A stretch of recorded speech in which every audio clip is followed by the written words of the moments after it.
Routine proceedings, introduction of bills. The Honourable Minister of Justice. Good afternoon, Madam Speaker. I move, seconded by the Minister of Finance, that Bill number 18, the Legislative Security Amendment Act, be now read for a first time.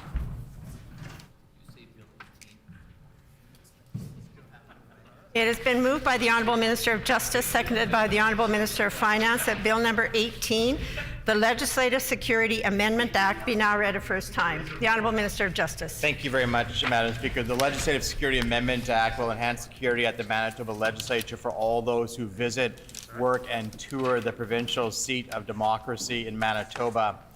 It establishes a Chief Legislative Security Officer who will be responsible for all security operations involving the legislative precinct and members of the Legislative Assembly, while ensuring that the roles and responsibilities of the Assembly, which are divided, are still respected. It will help to ensure the safeguard and the right of peaceful protest, and ensure that all Manitobans can access the legislative precinct free from fear and intimidation. As a democratic House, it is important that we strike the right balance between ensuring that there is security, but also ensuring that the People's House is also free for the things that should happen in a democratic institution. Thank you very much, Madam Speaker.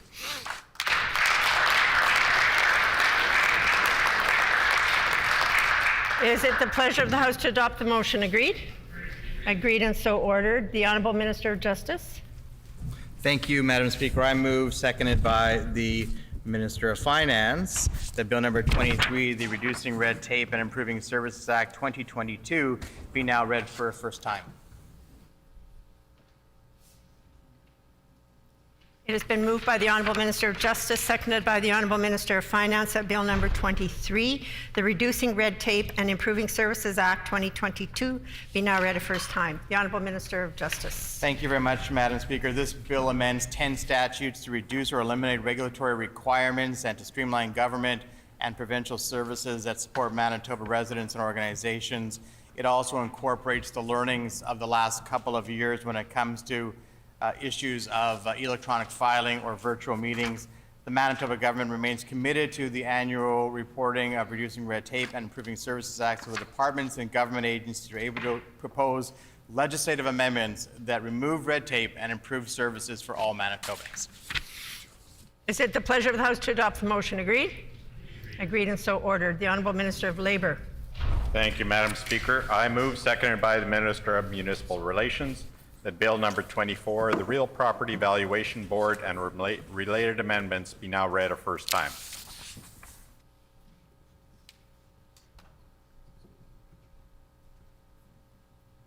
It has been moved by the Honourable Minister of Labour, seconded by the Honourable Minister of Municipal Relations, that Bill number 24, the Real Property Valuation Board and related amendments acts, be now read a first time. The Honourable Minister of Labour. Thank you, Madam Speaker. This bill will amalgamate the land value functions of the Land Value Appraisal Commission, the Surface Rights Board, and the Assessment Appeal function of the Municipal Board. Currently, several boards in Manitoba provide similar roles and functions related to land valuation and land value disputes. The Real Property Valuation Board Act will create a single window for stakeholders seeking resolution of land value disputes. This action will improve board services to Manitobans and create a simplified, fair, transparent, and streamlined process for the public to interact with government on matters related to land value. Thank you, Madam Speaker.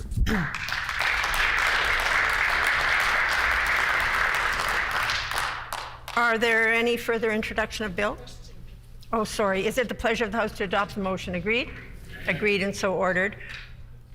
Are there any other introduction of bills? The Honourable Member for St. James.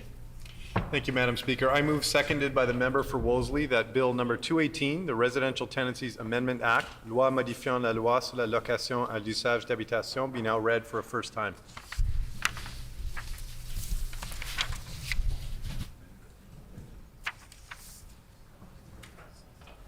I apologize for the delay. I had a different name on my sheet. It has been moved by the Honourable Member for St. James, seconded by the Honourable Member for Wolseley, that Bill number 218, the Residential Tenancies Amendment Act, be now read a first time. The Honourable Member for St. James. Thank you, Madam Speaker. I'm honored to present Bill 218, the Residential Tenancies Amendment Act, to this House to help better protect renters from above-guideline rent increases in Manitoba. With the cost of living continuing to rise exponentially, it's so important to protect renters. Bill 218 will help to mitigate rent evictions and tenants being hit with large rent increases for work that is simply needed ongoing maintenance. In situations where above-guideline increases are needed, Bill 218 will provide means to limit the immediate financial impact on renters by phasing the increases over a period of time to ensure greater affordability for renters. Thank you very much, Madam Speaker. Is it the pleasure of the House to adopt the motion? Agreed? Agreed and so ordered. Committee reports. The Honourable Member for Brandon East. Thank you, Madam Speaker. I wish to present the second report of the Standing Committee on Social and Economic Development.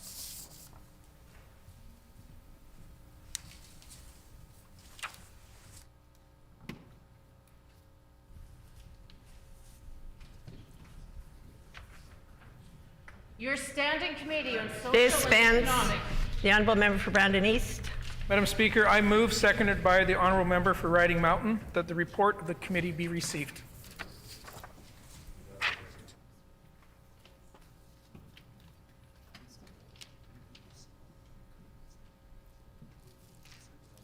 It has been moved by the Honourable Member for Brandon East, seconded by the Honourable Member for Riding Mountain, that the report of the committee be received. Is it the pleasure of the House to adopt the motion? Agreed? Agreed and so ordered. Tabling of reports, ministerial statements. The Honourable Minister of Families, and I would indicate that the required 90 minutes notice prior to routine proceedings was provided in accordance with our Rule 26(2). Would the Honourable Minister please proceed with her statement? Thank you, Madam Speaker. For many of us, it is hard to imagine the horrors of child sexual exploitation, and yet it happens every day in our nation to children who are violated in such a traumatizing, shameful, and horrific way. We hear from survivors of the lasting trauma and lifelong impacts for those fortunate enough to escape the dangers of the street and those who violate them. We also know that social media is a breeding ground for human trafficking. Sexual exploitation is often called a hidden crime, and that is why it is so important to highlight the manipulative tactics and luring measures of perpetrators and provide tools to families and communities to keep children and youth safe. As a Minister of Families, I am proud to proclaim the week of March 13th to 19th as Stop Child Sexual Exploitation Awareness Week. Today, we honor the survivors as well as all the community partners that are committed to combating sexual exploitation, and also highlight the work of Tracy's Trust, the provincial strategy in keeping children and youth safe. Tracy's Trust also raises awareness about the tragedy of sexual exploitation and human trafficking. Through this strategy, we continue to invest in initiatives to prevent and intervene in sexual exploitation and trafficking here in Manitoba. Recently, our government invested $2.1 million to re-establish Street Reach North in Thompson. In its first year, Street Reach North helped return 473 children and youth to their placements or places of safety and made 2,458 relationship-building contacts with vulnerable youth, and I'd like to commend them for this tremendous work. Last year, the Manitoba Hotel Association also received one-time funding from our government to develop an education and awareness campaign for hotel management and frontline staff, including front desk, concierge, and housekeeping personnel, to provide comprehensive training on sexual exploitation through a targeted industry approach.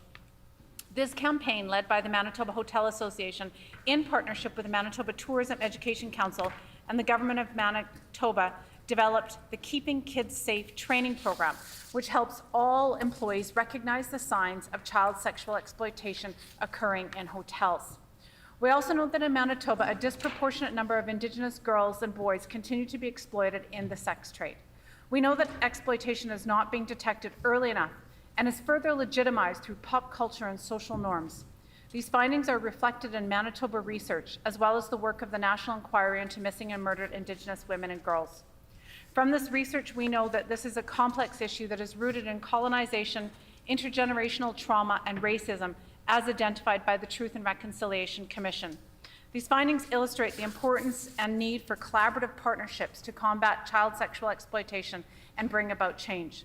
The Department of Families and our government is committed to working collaboratively across systems with the direct service providers to ensure the overall safety and well-being of our vulnerable youth in the province. Madam Speaker, we cannot do this work alone. Our partnerships are imperative. We commend the work of grassroots regional teams, our knowledge keepers, survivors, and various coalitions that collectively respond and assist victims of sexual exploitation and human trafficking. This work is invaluable, and our work will continue until all children and youth are safe from sexual exploitation. Thank you, Madam Speaker.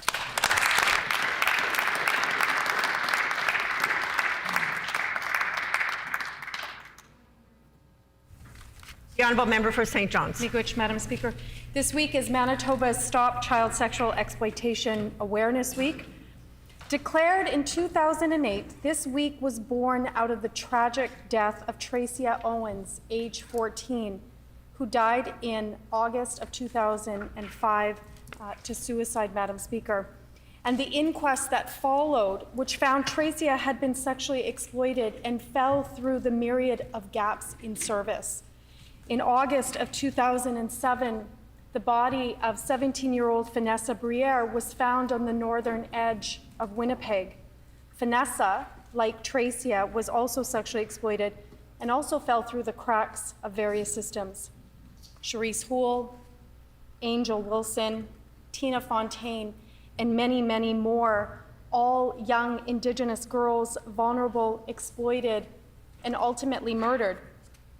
70 to 80% of all children sexually exploited are Indigenous. Colonization, the social construction of Indigenous women and girls as whores or promiscuous, homelessness, intergenerational trauma, CFS systems, economic marginalizations create the conditions that see Indigenous girls more vulnerable to sexual exploitation. Sexually exploited Indigenous girls are exponentially more at risk to be killed. These are little girls that are murdered. The stories of each of these young girls highlights the critical need to address sexual exploitation in our province and across Canada. Throughout the pandemic, a large number of children have been exploited online. And over the past year, CyberTip, Canada's CyberTip line for reporting online child sexual abuse and exploitation, has seen a 37% increase in the online victimization of youth. Predators and pedophiles aggressively target children with online sexual violence, which includes using social media accounts to message and harass young children, using coercive tactics to obtain sexual images or messages, and sending unsolicited sexual images to our children. There are many manifestations of sexual exploitation of children, all of them a violation of children's human rights, and many of them deadly. Today and every day, we call on the government to address the sexual exploitation of Manitoba children and commit the resources needed in protecting the lives of all vulnerable children, including Indigenous girls. And finally, Madam Speaker, I want to acknowledge and say a profound miigwech to those on the front lines of protecting Manitoba's children from sexual exploitation. We have some pretty phenomenal, dedicated people working each and every day protecting and saving lives. Miigwech.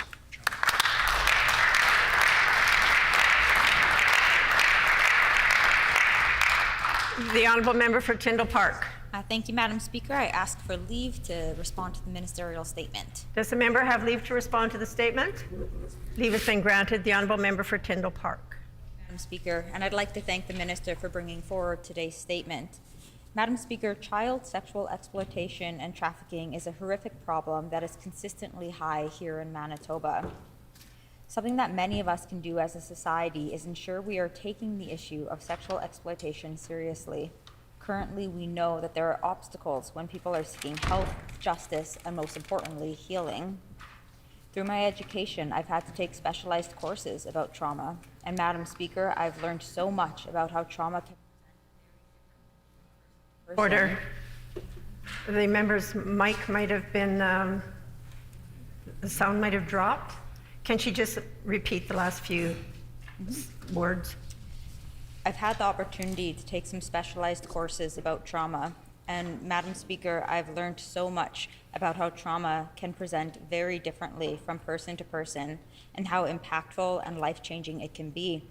This is why it's important to have people with the proper training, both working and accessible for individuals and families who have experienced, in this case, exploitation.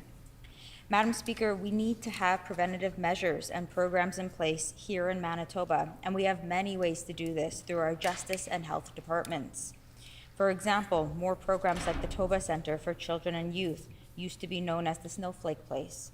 They advocate to ensure children are protected, listened to, and supported against the threat of sexual exploitation. I also reflect back to the excellent legislation that my colleague from the PA-Kamisak introduced in 2021, seeking the province to report annually on the number of health professionals with special training to examine children who have been sexually assaulted, as well as the inventory of sexual assault evidence kits. Madam Speaker, it's great that this legislation unanimously was supported, because it ensures greater equitable access to individuals who face exploitation, especially in areas of Manitoba where service delivery is minimal. Lastly, I am reminded of the importance of regulating therapy here in Manitoba. We need trained professionals to work with those who have experienced trauma, because as mentioned, Manitoba consistently has too high a rate of child sexual exploitation, and we can do more by making tangible changes here at a provincial level. Thank you.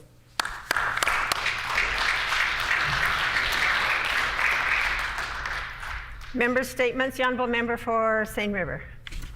Thank you, Madam Speaker. People driving and walking in St. Norbert in the winter will stumble upon a winter wonder. For the last 21 years, Wayne Casper has been entertaining neighbors, families, and visitors with his large snowman. Wayne said he worked the late shift and would get home around 2 a.m. He would relax and sometimes shovel the snow off his driveway. It was while shoveling he decided to build a snowman, and as they say, the rest is history. The snowmen have changed over the years. The first snowman built was 6 feet tall, and in the last few years, with the top hat, they are 12 feet high.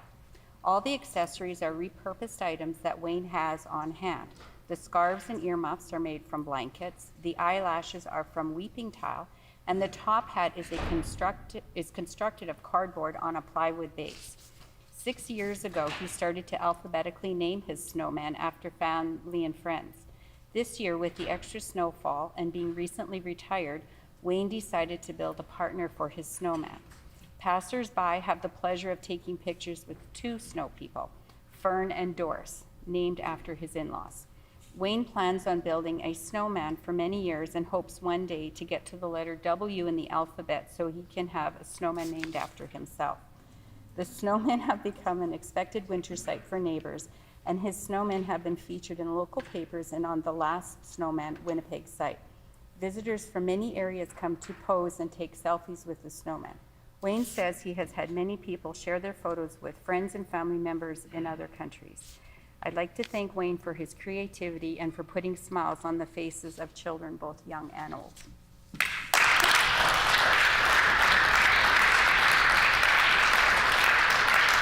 The honourable member for St. John's. Thank you, Madam Speaker. Women and gender diverse folks are gaining access to run in elections at a glacier pace. There's still way too many barriers for BIPOC women and gender diverse folks in accessing candidate processes and winning elections. While we need women and gender diverse folks to be elected, we must elect intersectional feminists. The Western political system has always been the domain of men, by men, for men, upholding patriarchy in all of its manifestations. It's not enough for women to get elected. If they only use their power to further uphold these systems of oppression. Often when electing non-intersectional feminists, what we end up with are dutiful foot soldiers of patriarchy, wholly satisfied with the crumbs patriarchy throws at us, and certainly satisfied with the marginalization of BIPOC women and gender diverse folks. As intersectional feminists, we seek to dismantle systems of power that harm all women and gender diverse folks, particularly BIPOC. no matter what the consequences. This past September, the MLA for Union Station and I held an information session for women and gender diverse folks contemplating running for office. We wanted to encourage women and gender diverse folks who've thought about running to run. This October, Winnipeggers will vote for the next mayor. In the last 148 years, there has only ever been one woman elected mayor. I encourage BIPOC women to run for mayor. Winnipeggers deserve equitable change. Finally, I encourage women and gender diverse folks to run and go after the 34 PC seats that are up for grabs in the next provincial election, October 2023, because Manitobans deserve a representative feminist government. Miigwech.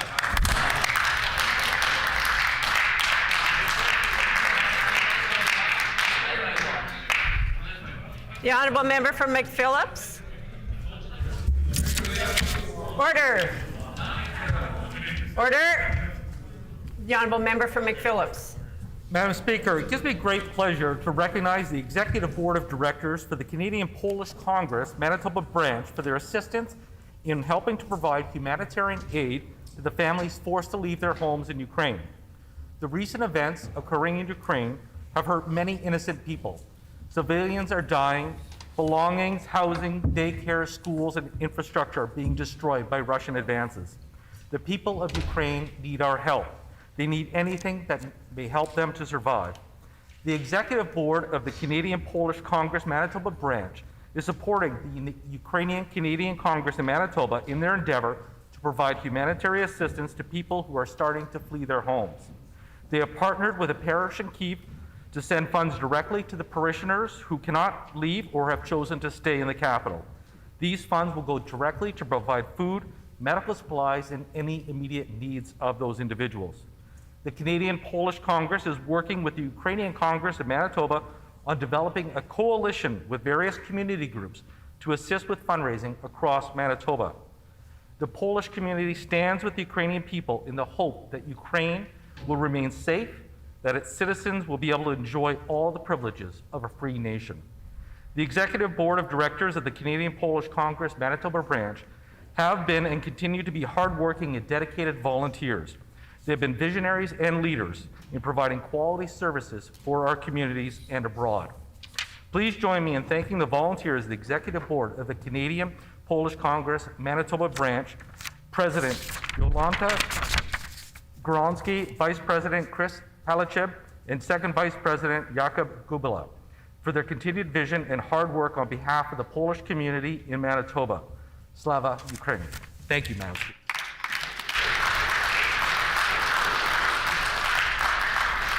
The honourable member for Elmwood.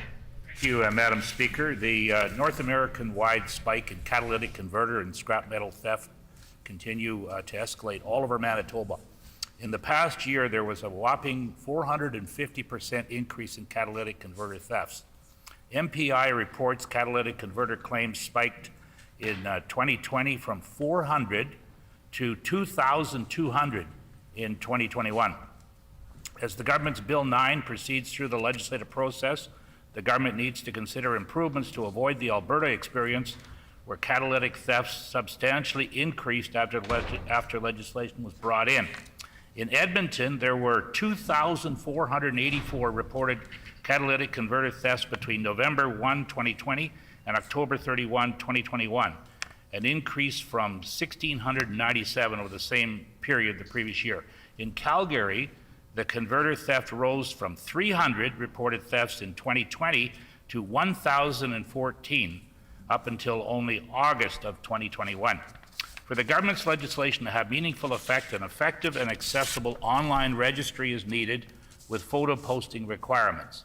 Stolen property needs to be identified and local demand for stolen metals reduced. Special restrictions are needed for metal products like copper, where protective cover has been removed or burned off.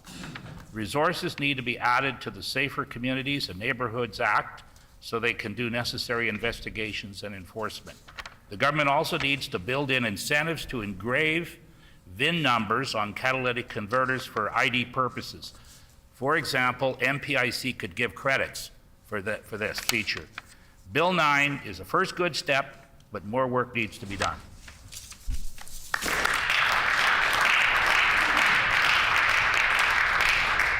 The honourable member for St. Boniface. Madam Speaker, today, the 15th, is the Ides of March, and it's the fourth time this government has apparently decided to declare the pandemic over. By the numbers, Manitoba's handling of this pandemic is among the worst in Canada, and the excuse, which is an excuse, is that tragic mistakes and lack of preparation in this province couldn't possibly be avoided. That has to be challenged. We warned this government at every turn, in this chamber and out, how to get ready. There is a pandemic playbook for Manitoba from H1N1, everything from business to schools, but it was never used. It's not a secret that pandemics last years, not weeks. We already knew in February 2020 that COVID was new, different, and dangerous. In the first week of March 2020, we stood in this House to call for a plan to protect First Nations, long-term care homes, and Manitobans against price gouging and to shelter low-income people in quarantine. In May 2020, based on tragedies in care homes in Ontario and Quebec, we were pleading with this government to set up rapid response teams for long-term care. Instead, the government shut down the Incident Command Centre in June and launched an event attraction strategy in July to make mass gatherings a pillar of economic recovery in a pandemic. They said then, we need to learn to live with this virus.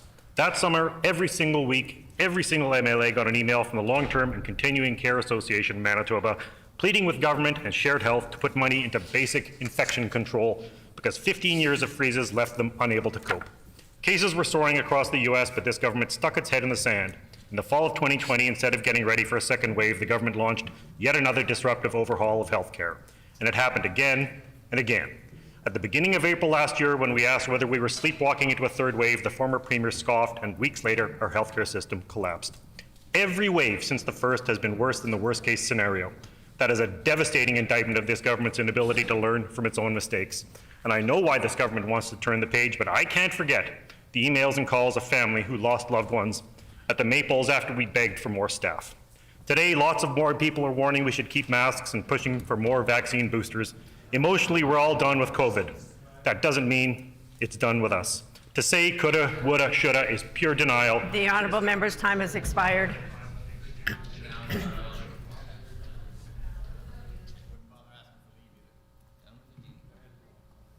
Oral questions. The honourable leader of the official opposition.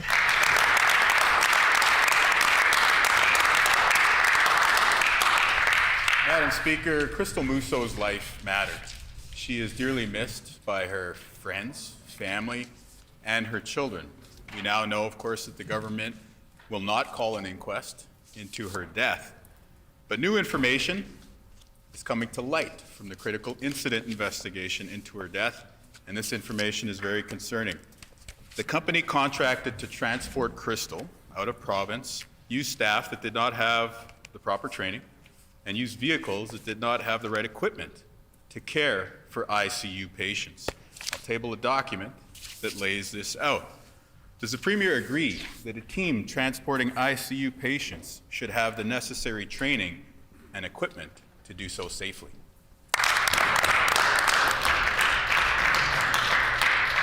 The Honourable First Minister. Thank you very much, Madam Speaker. And before I get to the member's question, I just wanted to say that sometimes it's we need to remember that we need to take time to celebrate our kids.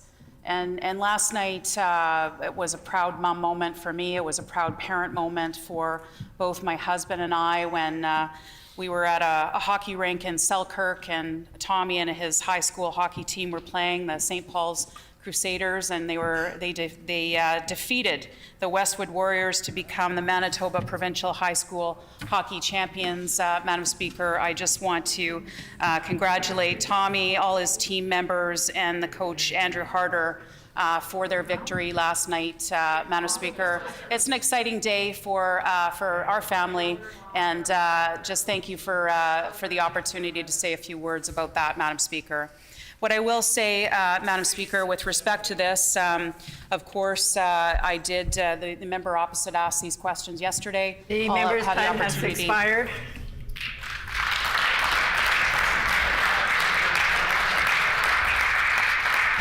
The Honourable Leader of the Official Opposition on a supplementary question.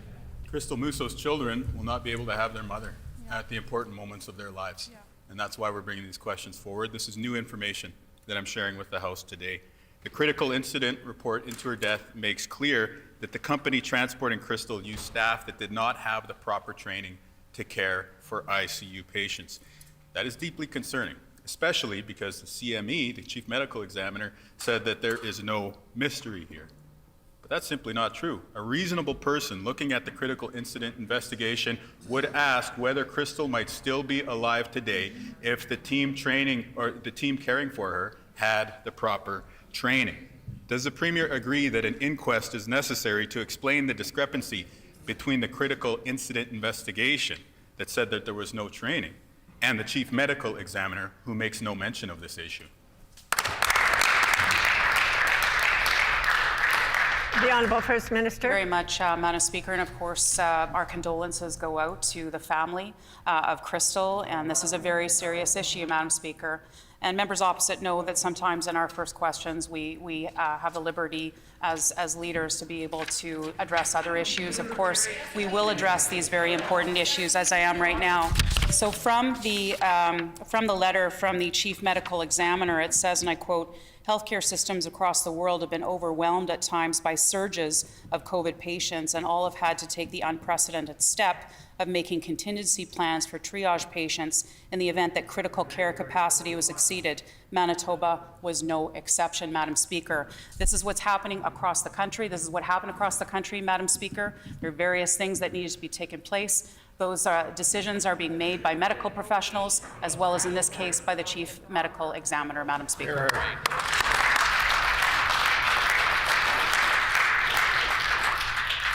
The Honourable Leader of the Official Opposition on a final supplementary. Manitoba was the exception. It was the first province to send ICU patients out of their jurisdiction. And now we find out that Manitoba may be the first province to use transport teams that did not have the proper training to care for ICU patients. Order. The critical incident investigation raises many other concerns. In addition to not having the proper training, the critical incident investigation that is coming out of this government says that this transport team did not have the right equipment. They did not have the right equipment to monitor the blood pressure for an ICU patient during transport. This is serious because it contributed to her death. There's no mention of this in the letter that the Premier is quoting from. Does the Premier agree an inquest is necessary to explain that discrepancy? The Honourable First Minister. Madam Speaker, I said yesterday, and I will continue to say today, that these are decisions, they're very difficult decisions that are made by medical professionals as to the movement of patients. Madam Speaker, we leave those to the professionals to make those decisions, Madam Speaker. They are difficult decisions, but they are made by professionals in those situations, Madam Speaker. With respect to an inquest, whether or not that will be called, those are decisions that are made by the Chief Medical Examiner. We leave those decisions up to the professionals, Madam Speaker.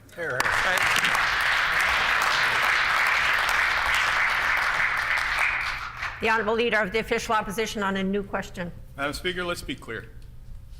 The information we're putting on the record today shows that the team that transported Crystal Musso didn't have the proper training to care for an ICU patient, and they didn't have the right equipment to take care of an ICU patient. Whose decision was it to hire that company? It was the government's decision to do so. What due diligence did they conduct before hiring this company, Madam Speaker? We are laying out the facts from the critical incident investigation that shows that there is a lack of proper training and a lack of proper equipment to care for this person who died while attempted to be transported because our healthcare system collapsed. The Premier was the Minister of Health at the time. What due diligence did the government conduct before hiring these companies to move ICU patients? The Honourable First Minister. Madam Speaker, these are nothing but allegations from the Leader of the Opposition. He knows full well that my door is open. If he wants to bring an individual issue to my door, I would be happy to look into it, Madam Speaker, and ensure we get to the bottom. This is a very serious matter. The allegations from the Leader of the Opposition and members opposite, it's very serious, Madam Speaker. If he truly cared about this, Madam Speaker, he wouldn't play politics on the floor of the legislature. He would bring it to my office and deal with it properly.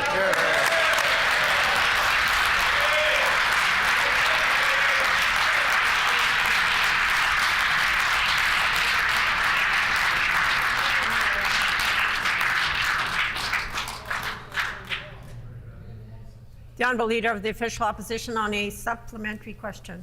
Madam Speaker, we have been asking questions and discussing this on the floor of this House since May 26, 2021. The Premier may like to explain why Brian Pallister could talk about this issue, but she claims to not be able to today. Specifically, the information that we're tabling today comes from a letter from Prairie Mountain Health sent to the family in February. The government has access to that letter. The Premier was briefed on this issue during her transition into the Premier's office, Madam Speaker. This letter lays out a set of informal guidelines used to select patients for out-of-transport trips. The Chief Medical Examiner lays out a different set of criteria to select these patients. Did the Chief Medical Examiner have access to the right information before he decided not to call an inquest? And does the Premier agree that an investigation is necessary to account for this discrepancy?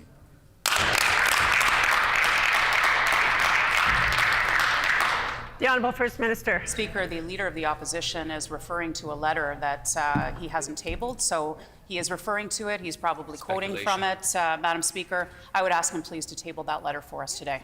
Hear, hear.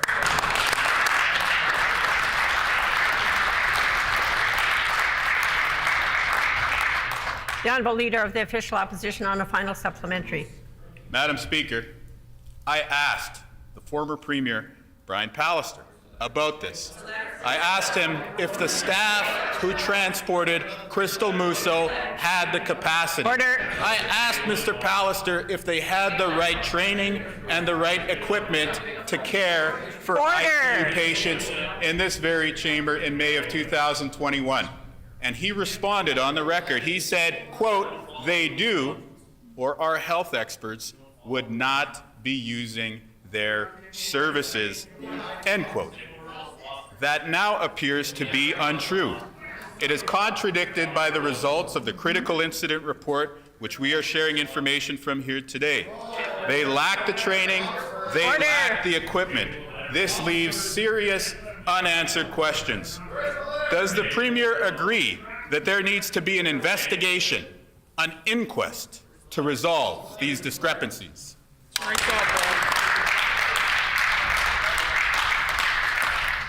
The Honourable First Minister. Speaker, the Leader of the Opposition is making very serious allegations on the floor of the legislature, Madam Speaker, in reference to a letter, Madam Speaker, that he is quoting from, that he is referring to, and yet he is refusing to table that for us today, Madam Speaker. These are very serious allegations. I ask the member opposite to table that letter now. Hear, hear.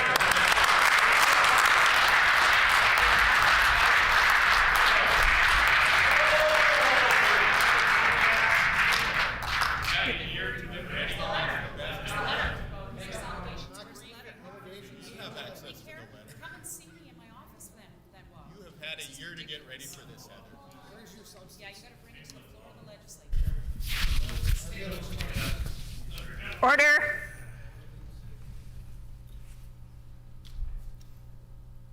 The Honourable Member for Transcona. Thank you, Madam Speaker. The Premier says it's up to Manitobans to look after themselves. And adding to this, the PCs refuse to invest in ventilation to make students and educators safe. I table a FIPA, Madam Speaker. It shows ventilation upgrades for schools were underspent by more than $6 million last year. What? This was a choice that PCs made, and that's wrong. Why did this government refuse to invest in school ventilation during the pandemic? Great question.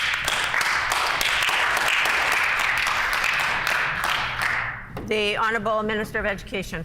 Thank you, Madam Speaker. And again, unfortunately, my friend from Transcona, the member from Transcona stands up and puts misinformation on the record, Madam Speaker. Here we have, Madam Speaker, our government has invested well over $320 million, Madam Speaker, into education over the last 2 years. That's a 17.2% increase, Madam Speaker. Wow. The member knows that what ends up happening is the pot of money goes to the school divisions and they prioritize where they want to see some of these fundings. But in addition to that $320 million, Madam Speaker, we have invested even more so on COVID protocols and also other capital investments, Madam Speaker. More to come in my next answer, Madam Speaker. Good for you.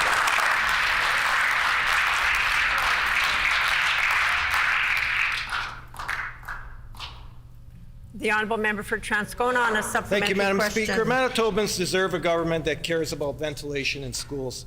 They deserve a government that cares about students, educators, and everyone that works in schools. This year, the situation is just as bad. Out of the $33 million earmarked for ventilation, only $1.7 million was spent. That's only 95% of money unspent on these important projects. The government didn't use the summer months to ensure necessary upgrades were completed, and that is shameful. Why did this government refuse to invest in school ventilation during the pandemic?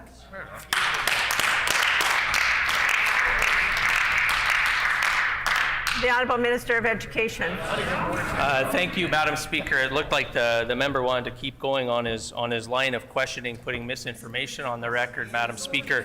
We on this side of the House, Madam Speaker, have invested many, many more dollars into education, and not only just in education, Madam Speaker, which goes to our school boards to make those prioritizing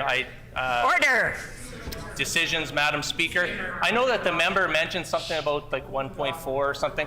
You know what? If only the NDP only put in that much, we'd be much further ahead. But Madam Speaker, in 2020, 2021, 21-22, we've spent over $20 million on ventilation to improve within the education system, within their ventilation systems, Madam Speaker.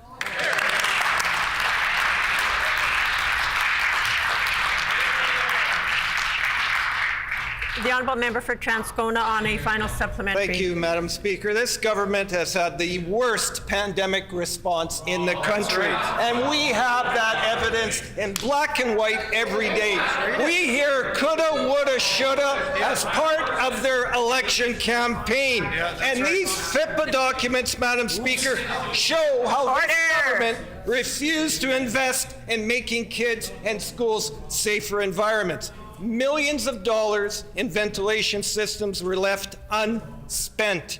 Our kids were sent back to school with important work left undone. Why did the government shortchange safety for teachers, students, and everyone working in our schools?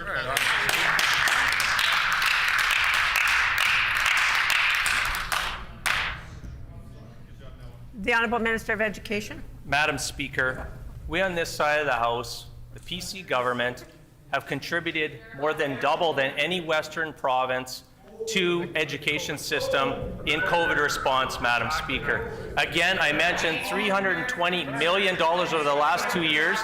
Have increased. Just earlier on in or late 2021, Madam Speaker, we actually contributed to an additional $6.8 million to Safe Schools funding, which was allocated evenly and distributed around the province to the various school divisions, Madam Speaker. The member opposite is asking us to interfere with the decisions of school divisions, Madam Speaker. I want him to stand up and state that again in the House today, Madam Speaker.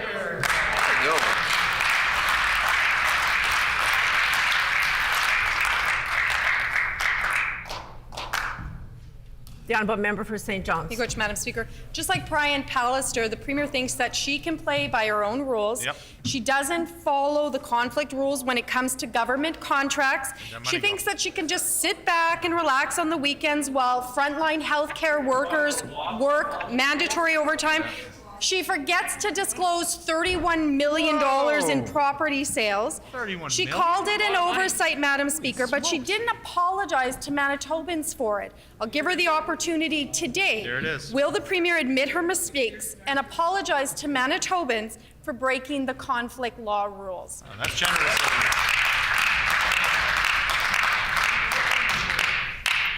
The honourable First Minister.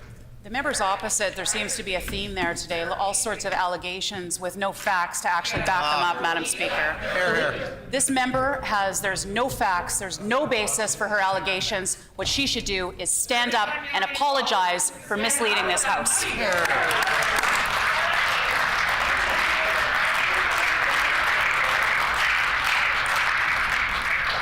The honourable member for St. John's on a supplementary Which, question. Madam Speaker, some of us forget where we put our keys in the morning. Some of us forget to cancel an appointment. Some of us forget their kids' names sometimes. It happens, Madam Speaker. But I don't think the average Manitoban would forget about selling $31 million in property. Oops. The Premier called it an oversight, Madam Speaker, but Manitobans know when you break the law, That's right. you should be held accountable. That starts with an apology. Manitobans still haven't heard an apology from the Premier. All yours. Will she apologize today? Here's your chance. Here's your chance.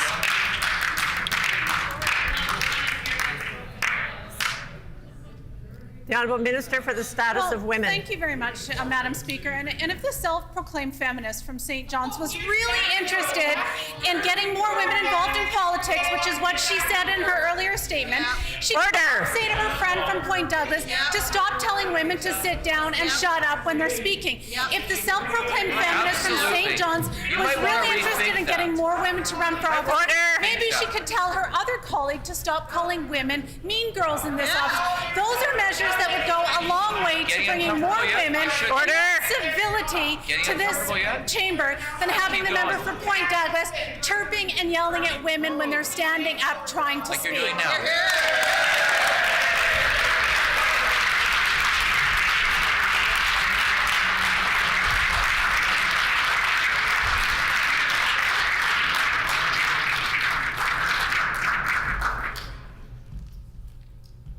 I think we need to see improved civil discourse.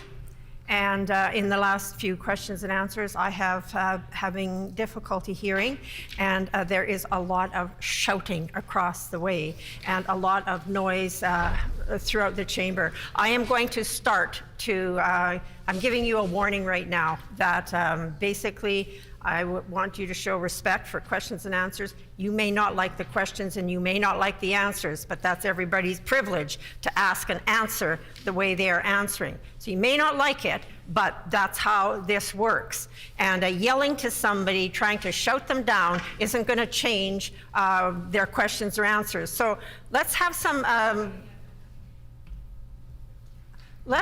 respect in this chamber for comments being made from this chair, and I'm asking for respect by all members for each other, and that's the least we should be able to do if we're talking about a democratic institution.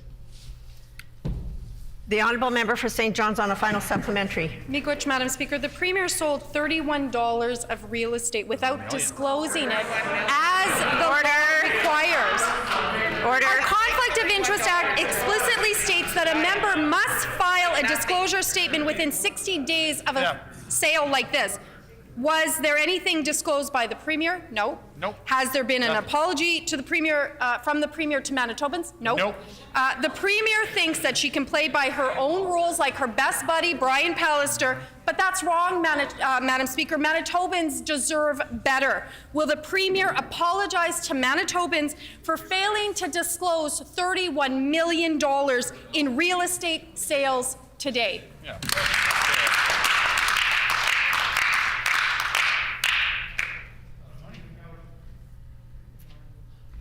The Honourable First Minister.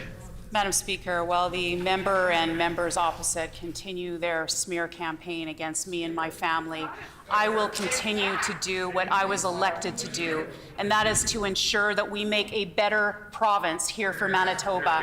We know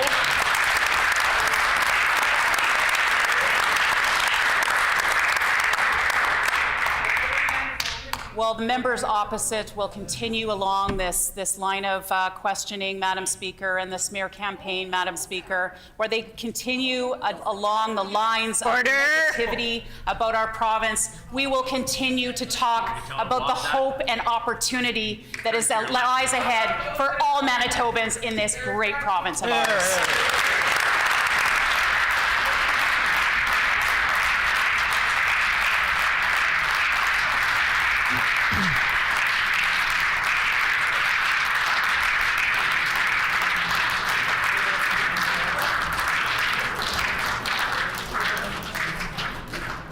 The Honourable Member for Union Station. Madam Speaker, the Stephenson government cut hospital beds. They cut ICU capacity right before a pandemic. Brian Pallister and the current Premier's response to the results during the pandemic, coulda, shoulda, woulda. Yesterday, when asked if this was the policy of the government, the Premier laughed, Madam Speaker. That is absolutely shameful. This government was reckless, and they won't take responsibility for their actions. Will they change course and accept responsibility for the mistakes they made during this pandemic?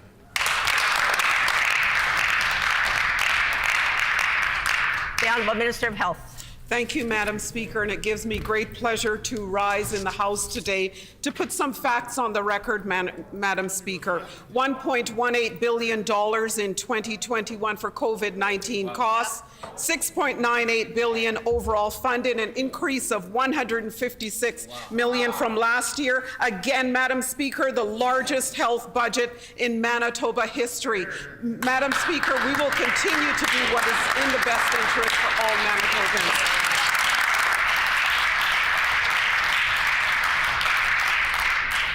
The Honourable Member for Union Station on a supplementary question. Madam Speaker, during the third wave, the now Premier says she was briefed daily on ICU patients. She said we had room. We did not. Manitobans died, including Crystal Mousseau. No one was held responsible. The Premier says it's all just coulda, shoulda, woulda. That's not good enough for us, and it's not good enough for Manitobans.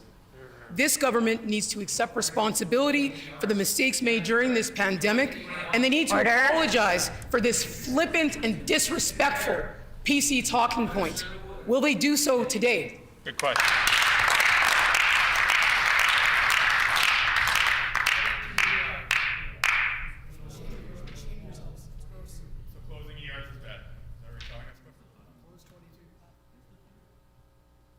The Honourable Minister of Health.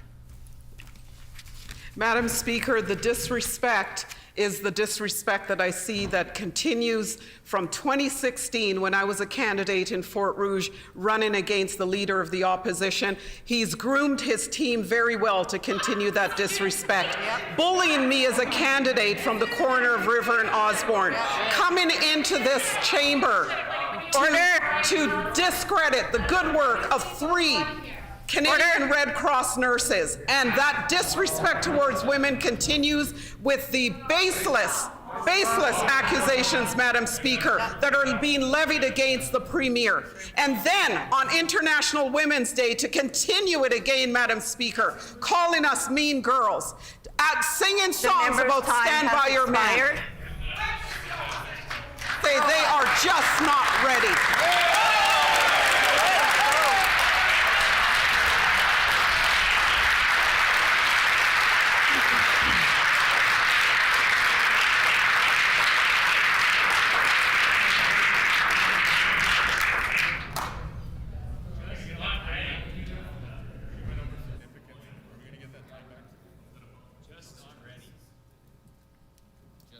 The Honourable Member for Union Station on a final supplementary. Madam Speaker, cuts made by this government made it so much harder for our nurses and doctors to support our loved ones in our healthcare system. Hundreds of seniors are still being transferred hundreds of kilometers away from their homes. The response from this government has been coulda, woulda, shoulda. It's callous for the many families who are experiencing that very separation right now. The Premier Minister could in fact do something today and set a date to stop these patient transfers. Will they announce a date to stop patient transfers, and will they apologize for this callous PC talking point today? There you go. The Honourable Minister of Health. Madam Speaker, $812 million historic capital funding for rural and northern health care through our Clinical Preventative Services Plan.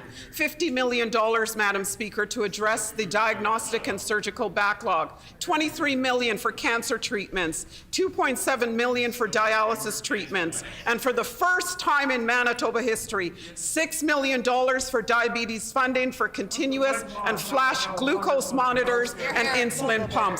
Madam Speaker, those are not cuts, those are increases to healthcare spending.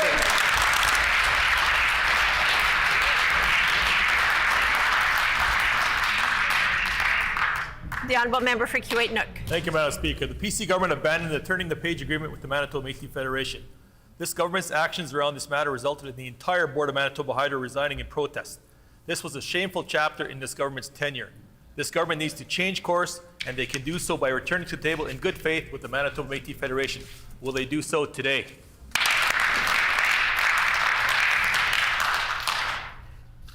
The Honourable Minister for Indigenous Reconciliation and Northern Relations. Well, thank you, Madam Speaker. And to let the member know, we're committed to working in partnership with the Red River Métis on issues and concerns that are important to them.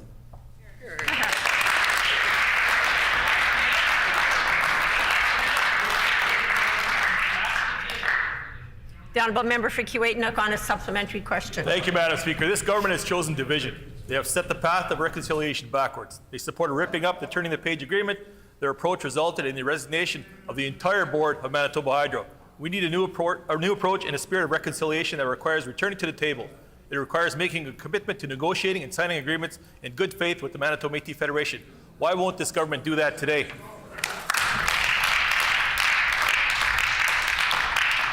The Honourable Minister of Indigenous Reconciliation and Northern Relations. Well, thank you, Madam Speaker. And members opposite need to understand that reconciliation is everybody's responsibility, all of Manitobans and all Canadians.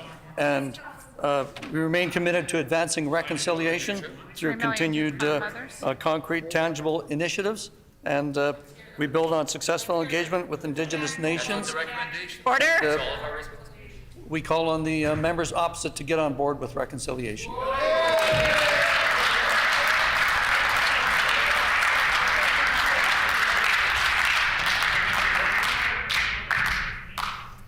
The Honourable Member for Kiewit-Nook on a final supplementary. Thank you, Madam Speaker. And I agree, reconciliation, everybody's responsibility, so do more. Brian Pallister may be gone, but this government has not changed.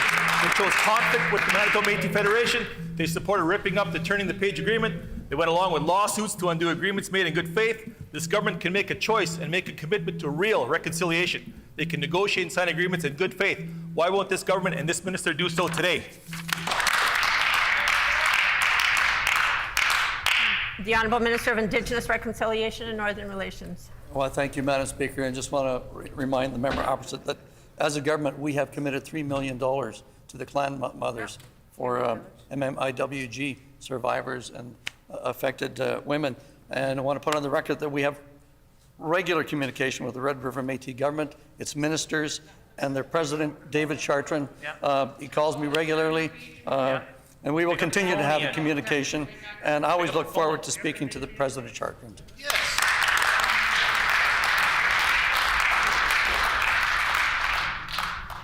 The Honourable Member for St. Boniface. Thank you, Madam Speaker. We want to salute President Zelensky of Ukraine for his historic address to Canada's Parliament today, but we are concerned that Manitoba is nowhere near ready for potential influx of refugees. Getting to Canada is federal, but settlement is provincial, and we're going to need a serious ramp up in capacity. I've already received emails from a concerned individual whose relatives are here in Manitoba after escaping Ukraine. They have pre-existing health conditions. need to see a doctor and can't pay because they only have Ukrainian currency which they can't exchange. Will this government change its policy so that refugees from Ukraine, Afghanistan, as well as international students are welcomed as full Manitobans on arrival and can be covered immediately by Manitoba Health? The Honourable Minister of Immigration. Thank you, Madam Speaker. And I've had conversations with the Federal Minister for Immigration, and our thoughts are with Ukraine and Manitobans, with Ukrainian family and friends. I'm very proud that last week our Premier did announce and committed to $500,000, now totaling $650,000, in funding to support the Ukraine National Congress. As well, we are also prepared to engage with the newcomer support programs that will welcome these future Manitobans who wish to stay here permanently. Thank you, Madam Speaker. Here, here.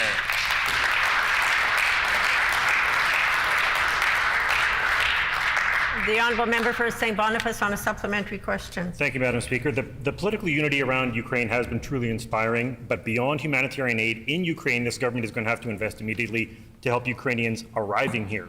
We need to back up our words with meaningful actions, and we don't want unnecessary delays or bottlenecks. We can't say we want to welcome people here and provide them sanctuary and then tell them they're on their own.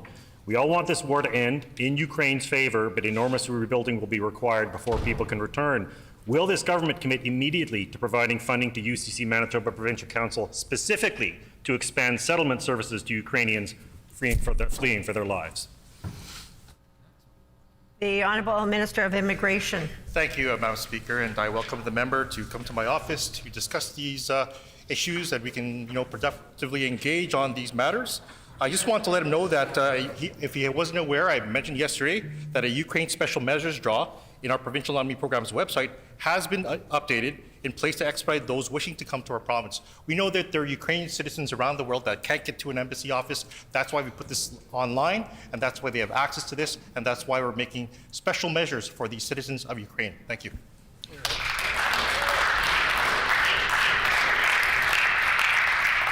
The Honourable Member for River Heights on a final supplementary. Madam Speaker, crises in Afghanistan and in Ukraine have created a need for a major expansion in the ability of Manitoba to help refugees fleeing from unsafe conditions. I'm sure the minister responsible for immigration is concerned about fair treatment of refugees. We all agree that Manitoba should be going full steam ahead in accepting and supporting refugees from Ukraine. I hope the minister is also on board with a significant program to help settle refugees from Afghanistan.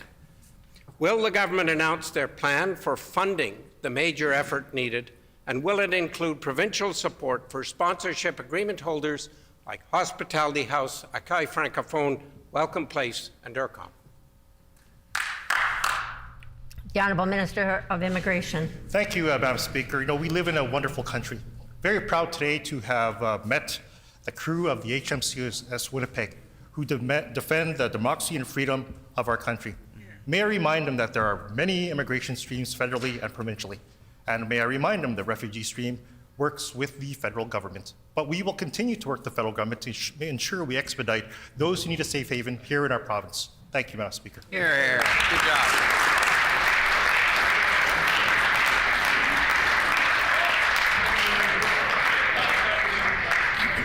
The Honourable Member for La-Vérendrye. Thank you, Madam Speaker.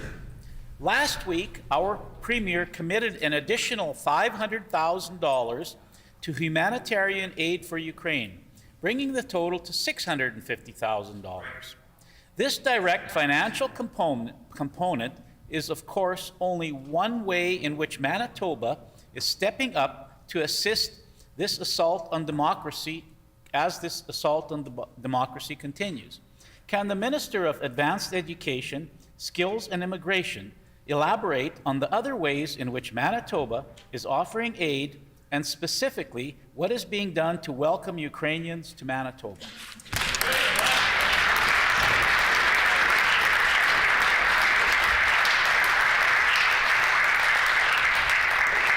The Honourable Minister of Advanced Education, Skills and Immigration. Thank you, Madam Speaker, and I would like to thank my colleague for the question. Madam Speaker, as part of our support for the people of Ukraine, we have authorized a prioritization review of Ukrainian application files for the Manitoba Provincial Nominee Program, including Ukrainian families.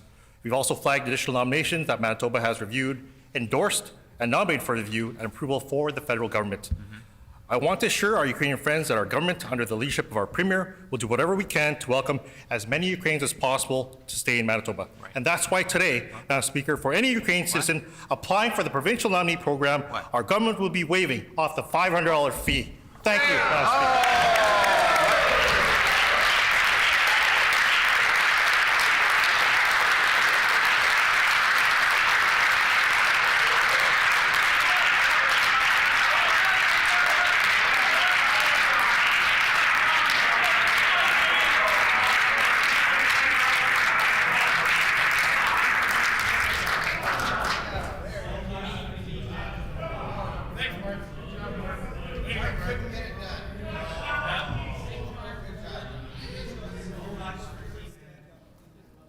The honourable member for Flin Flon. Thank you, Madam Speaker. The loss of 275 jobs will have a significant impact on the community of Flin Flon. Since this government has refused to invest in growing our northern economy, many will leave the community and even the province. In fact, the CEO of Hudbay Minerals suggested that people should just go to Timmins. Not only will these layoffs disrupt 275 lives, they also hit the local business and public services from lost revenue. What is the minister doing to keep good-paying jobs in Flin Flon and to support that community? Good question. The Honourable Minister of Natural Resources and Northern Development. Thank you, Madam Speaker. And our government obviously feels with any transition that happens in terms of Hudbay, I am very pleased and was able to be up in Snow Lake with Hudbay to announce new Britannica mine, $180 million investment, which makes a lot of sense. It's going to provide substantial jobs for people in and around the region. That's not the only good positive thing that's going on in terms of the mining development, and that's why our government is very much supportive of this. We think it's a true pathway to new and developments that happen in the north. Great.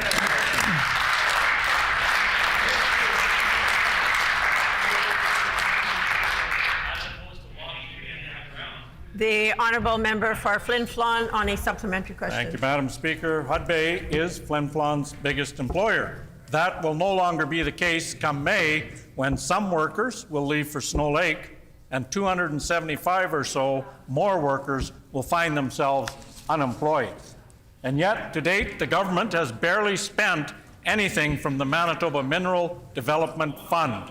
Millions of dollars are sitting untouched that could be going to help northern communities like Flin Flon.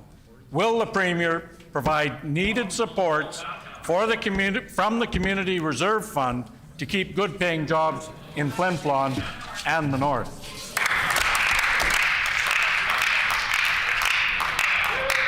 The Honourable Minister of Natural Resources and Northern Thank you, Development. Madam Speaker. The Manitoba Mineral Development Fund has helped many, many communities. In fact, there's over $3.5 million in projects and 25 different projects that were approved. We worked with the Manitoba Chamber of Commerce and the Manitoba Municipalities Association in terms of making sure those priorities are there. We think the program is working well. We want to enhance this. We know that there's future development that can happen in the north. Calex is also a company that's looking to invest in areas like Flin Flon. We know that there's $1 million of developments that can happen in a sustainable way. They'll create hundreds of jobs for northern Manitoba. Yeah.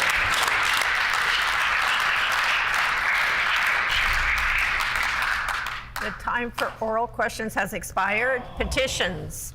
The honourable member for Concordia. Well, thank you very much, Madam Speaker. I wish to present the following petition to the Legislative Assembly. The background to this petition is as follows. What's that? The population of those aged 55 plus has grown to approximately 2,500 in the city of Thompson.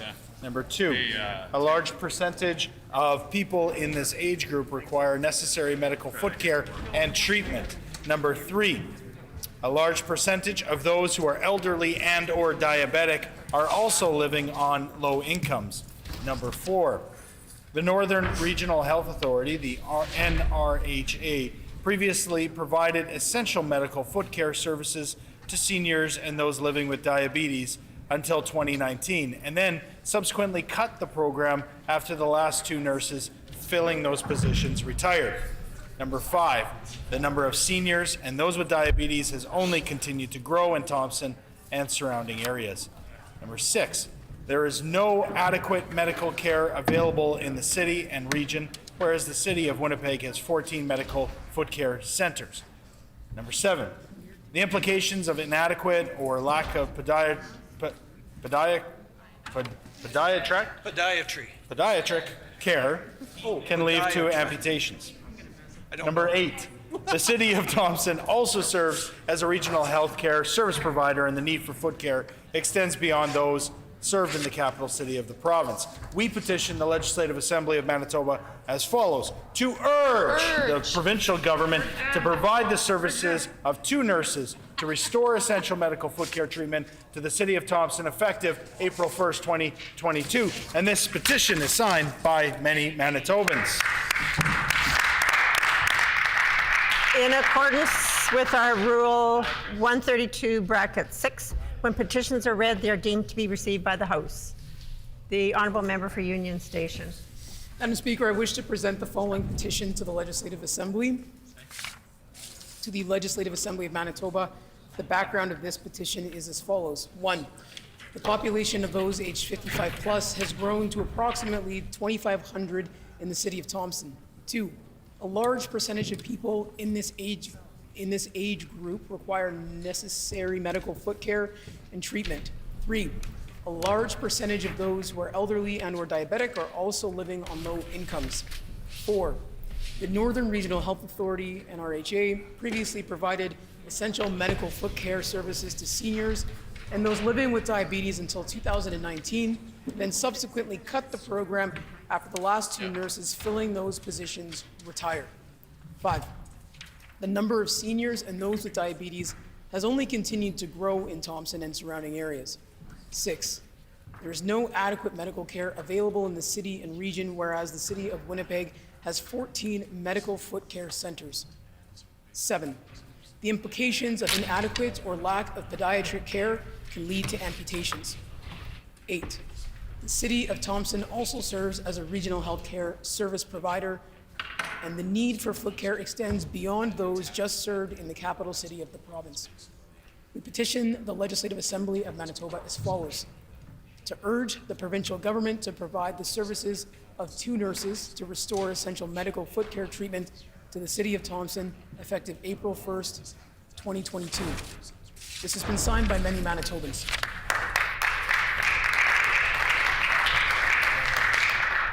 The Honourable Member for Burrows. Shukriya, Madam Speaker. I wish to present the following petition to the Legislative Assembly. To the Legislative Assembly of Manitoba. The background of this petition is as follows. 1, the population of those aged 55 plus has grown to approximately 2,500 in the city of Thompson. 2, a large percentage of people in this age group require necessary medical foot care and treatment. 3, a large percentage of those who are elderly and or diabetic are also living on low incomes.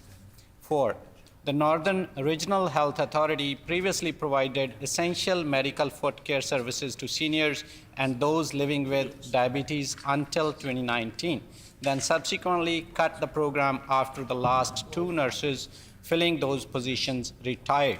5, the number of seniors and those with diabetes has only continued to grow in Thompson and surrounding areas. 6, there is no adequate medical care available in the city and region, whereas the city of Winnipeg has 14 medical foot care centers. 7, the implications of inadequate or lack of podiatric care can lead to amputations. 8, the city of Thompson also serves as a regional healthcare service provider, and the need for foot care extends beyond just those served in the capital city of the province. We petition the Legislative Assembly of Manitoba as follows: to urge the provincial government to provide the services of 2 nurses to restore essential medical foot care treatment to the city of Thompson effective April 1st, 2022. This has been signed by many Manitobans. Thank you.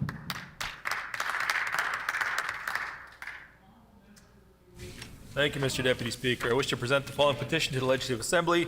To the Legislative Assembly. Sorry, the honourable member for Kiiwetinoong. I didn't have my mic on. Oh, thank you, Mr. Deputy Speaker. I wish to present the following petition to the Legislative Assembly. To the Legislative Assembly of Manitoba, the background of this petition is as follows. 1. The population of those aged 55 plus has grown to approximately 2,500 in the city of Thompson. 2. A large percentage of people in this age group require necessary medical foot care and treatment. 3. A large percentage of those who are elderly and or diabetic are also living on low incomes. 4. The Northern Regional Health Authority, NRHA, previously provided essential medical foot care services to seniors and those living with diabetes until 2019, then subsequently cut the program after the last 2 nurses filling those positions retired. 5. The number of seniors and those with diabetes has only continued to grow in Thompson and surrounding areas. 6. There is no adequate medical care available in the city and region, whereas the city of Winnipeg has 14 medical foot care centers. 7. The implications of inadequate or lack of pediatric care can lead to amputations. 8. The city of Thompson also serves as a regional healthcare service provider, and the need for foot care extends beyond just those served in the capital city of the province. We petition the Legislative Assembly of Manitoba as follows: to urge the provincial government to provide the services of 2 nurses to restore essential medical foot care treatment to the city of Thompson, effective April 1, 2022. This has been signed by many Manitobans.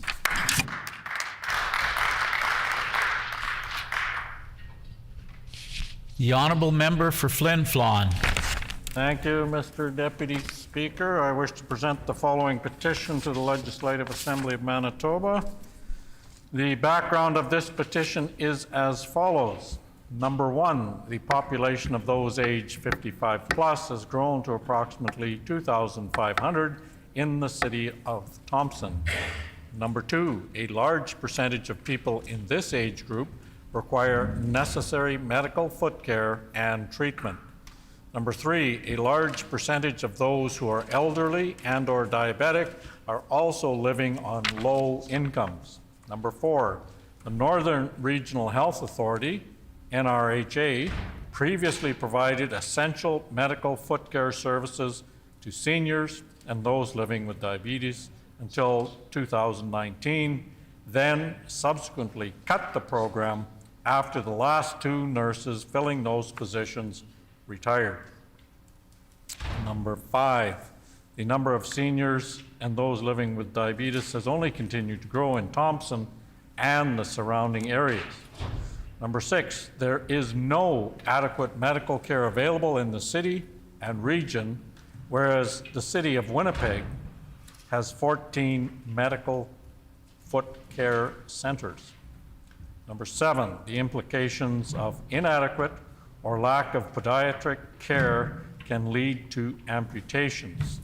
Number 8, the city of Thompson also serves as a regional health care service provider for the need for foot care extends beyond just those served in the capital city of the province.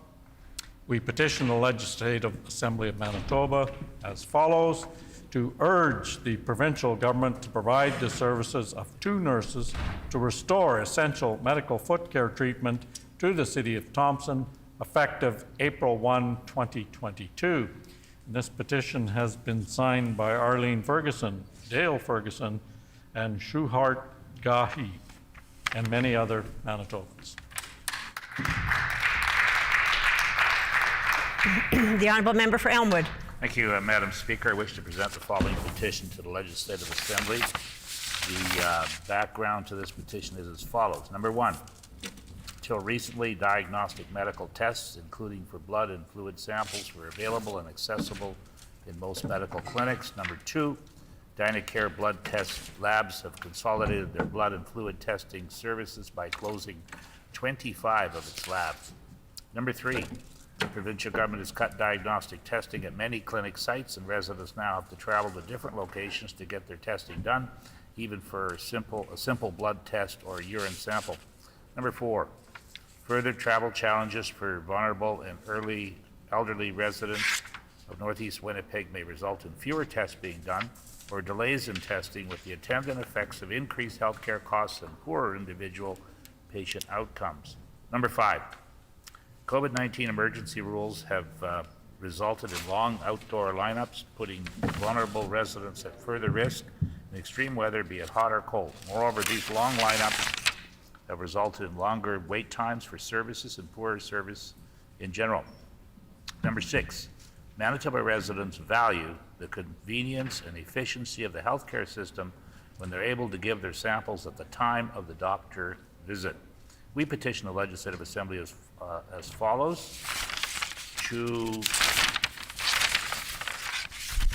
urge the provincial government to immediately demand Dynacare maintain all of the phlebotomy blood sample sites existing prior to the COVID-19 public health emergency, and allow all Manitobans to get their blood and urine tests done when visiting their doctor, thereby facilitating local access to blood testing services. And this petition is signed by many, many Manitobans. The Honourable Member for River Heights.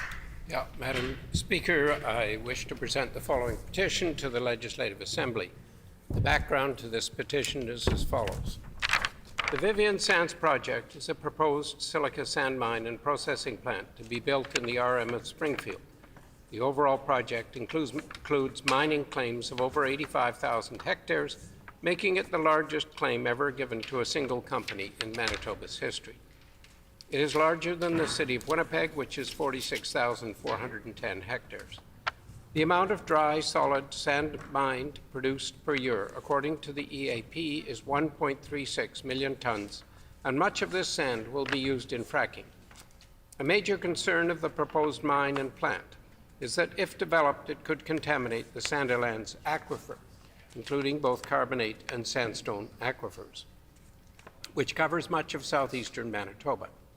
It has excellent water quality and is the water source for tens of thousands of Manitobans, including many municipal water systems, agriculture, industry, private wells, and an abundance of wildlife and ecosystems.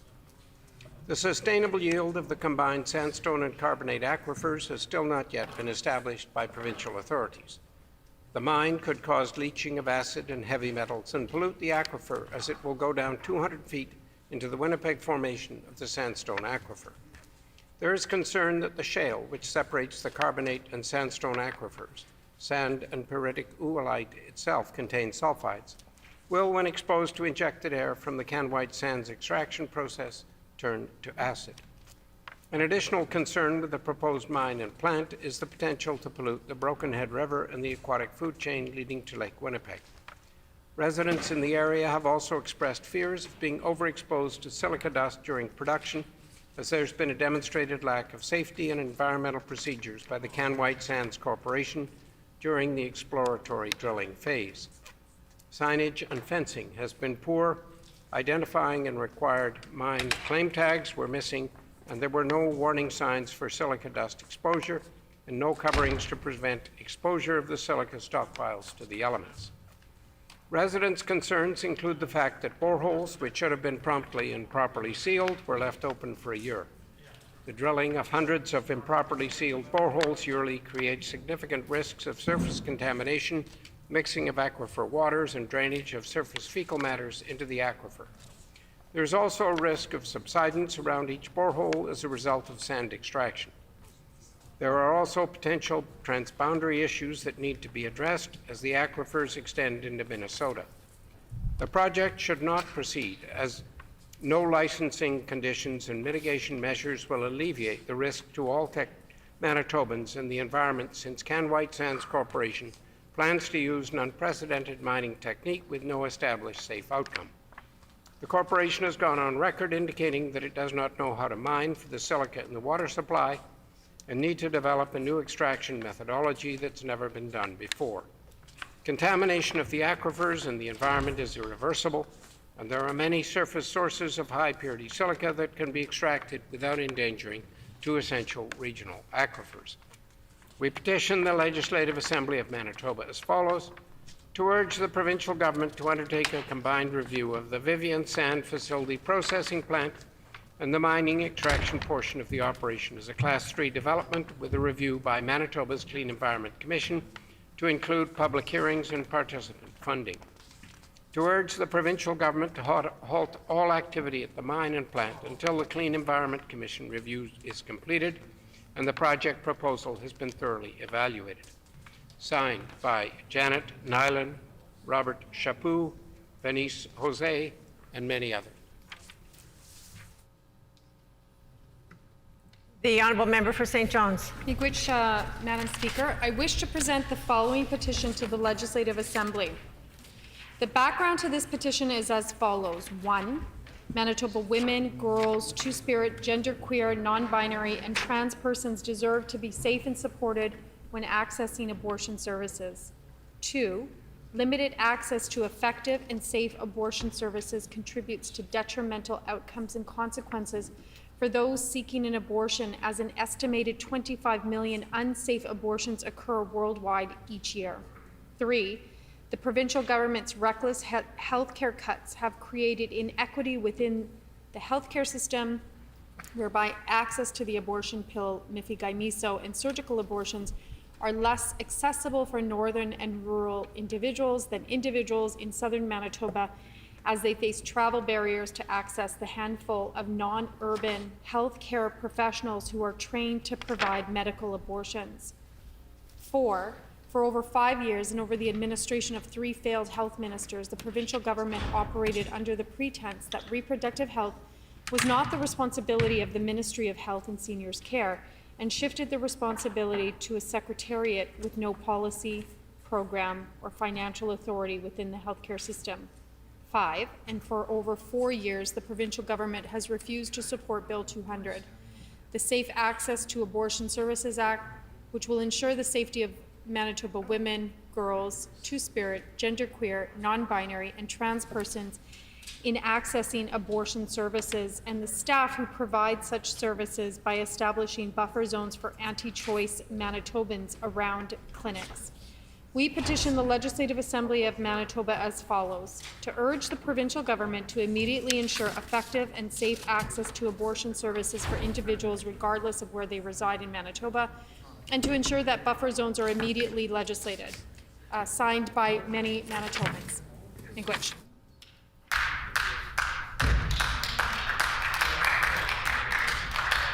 Are there any further petitions? The Honourable Member for Notre Dame. Madam Speaker, I wish to present the following petition to the Legislative Assembly.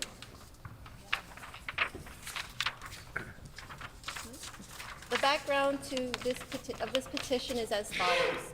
In December of 2019, the provincial government's commissioned report on lead concentrations in soil in Winnipeg was completed.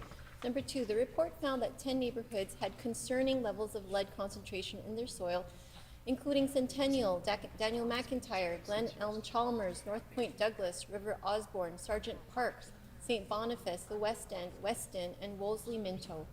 Number 3, in particular, the predicted blood lead levels for children in North Point Douglas, Weston, and Daniel McIntyre were above the level of concern. Number 4, the Weston Elementary School field has been forced to close down many times because of concerns of lead in soil and the provincial government's inaction to improve the situation. Number 5, lead exposure especially affects children aged 7 years and under, as their nervous system is still developing. Number 6, the effects of lead exposure are irreversible and include impacts on learning, behavior, and intelligence. Number 7,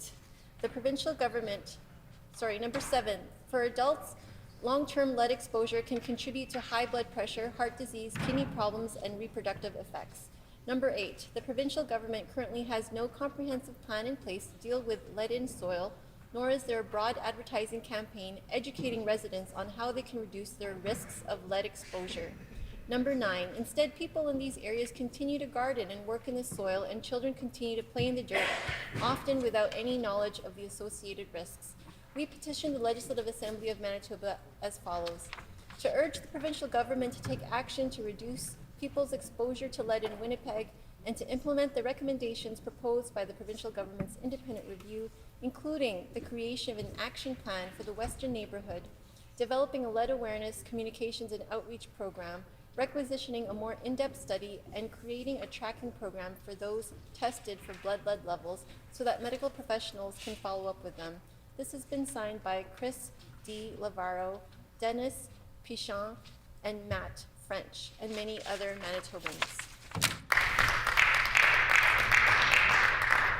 The Honourable Member for St. Vital.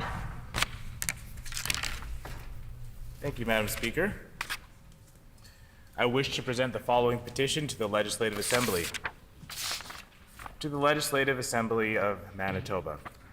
The background of this petition is as follows. 1. The population of those aged 55 plus has grown to approximately 2,500 in the city of Thompson. 2. A large percentage of people in this age group require necessary medical, foot care, and treatment. 3. A large percentage of those who are elderly and or diabetic are also living on low incomes. 4. The Northern Regional Health Authority, NRHA, previously provided essential medical foot care services to seniors and those living with diabetes until 2019, then subsequently cut the program after the last 2 nurses filling those positions retired. 5. The number of seniors and those with diabetes has only continued to grow in Thompson and surrounding areas. 6. There is no adequate medical care available in the city and region, whereas the city of Winnipeg has 14 medical foot care centers.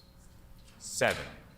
The implications of inadequate or lack of pediatric care can lead to amputations. 8. The city of Thompson also serves as a regional health care service provider, and the need for foot care extends beyond just those served in the capital city of the province. We petition the Legislative Assembly of Manitoba as follows: to urge the provincial government to provide the services of 2 nurses to restore essential medical foot care treatment to the city of Thompson effective April 1st, 2022. This petition has been signed by many Manitobans. The Honourable Member for Wolseley. Thank you, Madam Speaker. I wish to present the following petition to the Legislative Assembly. To the Legislative Assembly of Manitoba. The background of this petition is as follows. An estimated 1 million people suffer from eating disorders in Canada.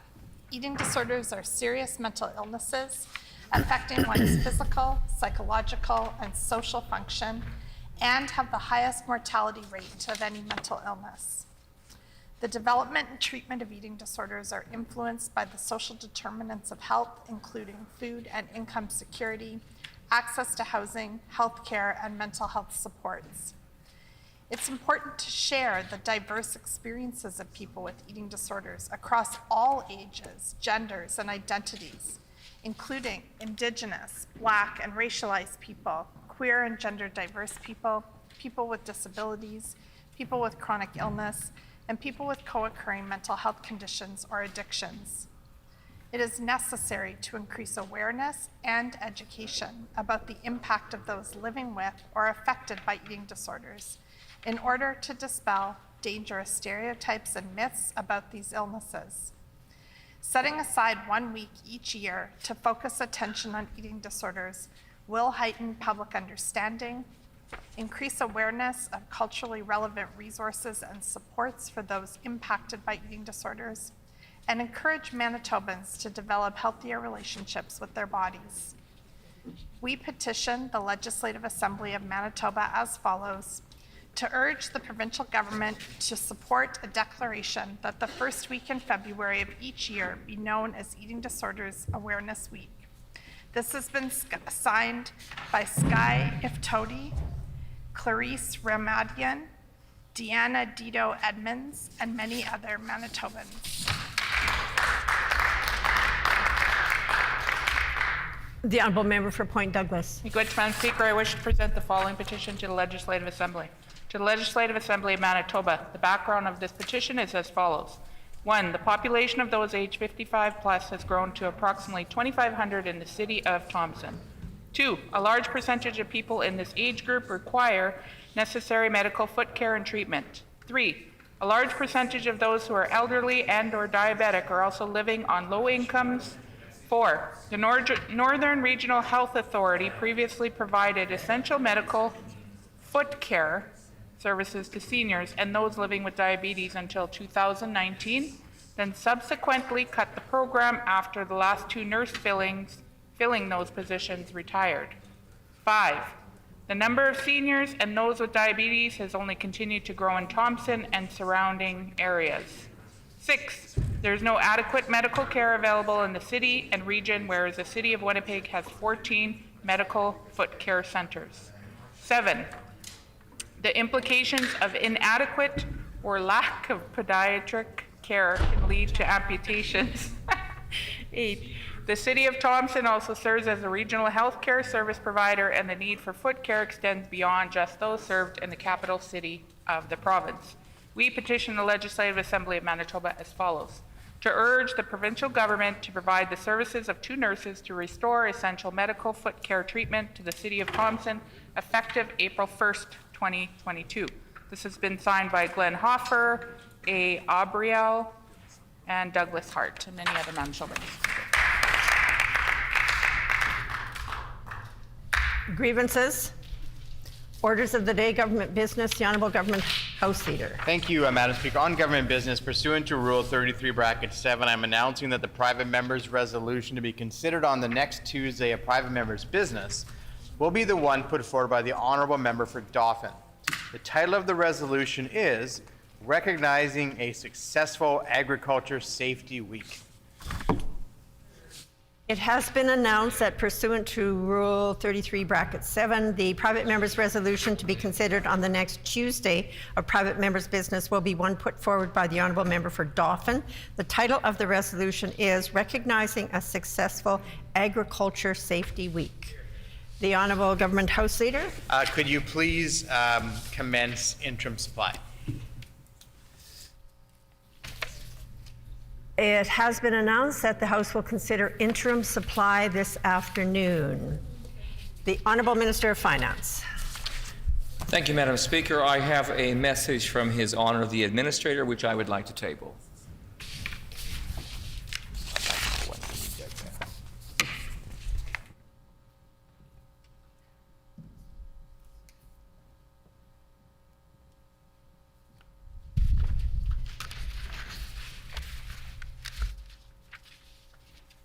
Please stand for the reading of the message. To the Speaker of the Legislative Assembly, I have been informed of a proposed bill, the Interim Appropriation Act 2022, which will provide interim authority to make expenditures from the Consolidated Fund effective April 1st, 2022, pending approval of the Appropriation Act 2022. The bill also provides for payments to develop or acquire inventory and against certain liabilities accrued and unpaid as of March 31st, 2022. The bill will also provide a portion of commitment authority for future years. I recommend the proposed bill to the Legislative Assembly, and this is signed by the Lieutenant Governor. Please be seated.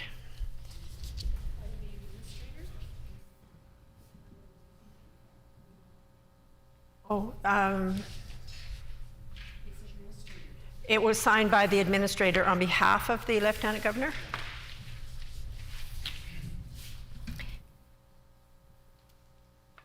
The House will now resolve into Committee of Supply to consider the resolutions respecting the interim supply bill. Will the Deputy Speaker please take the chair?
Will the Committee of Supply please come to order? We have before us for our consideration 4 resolutions respecting the interim supply bill. The first resolution pertaining to Part A, operating expenditures for interim supply, reads as follows.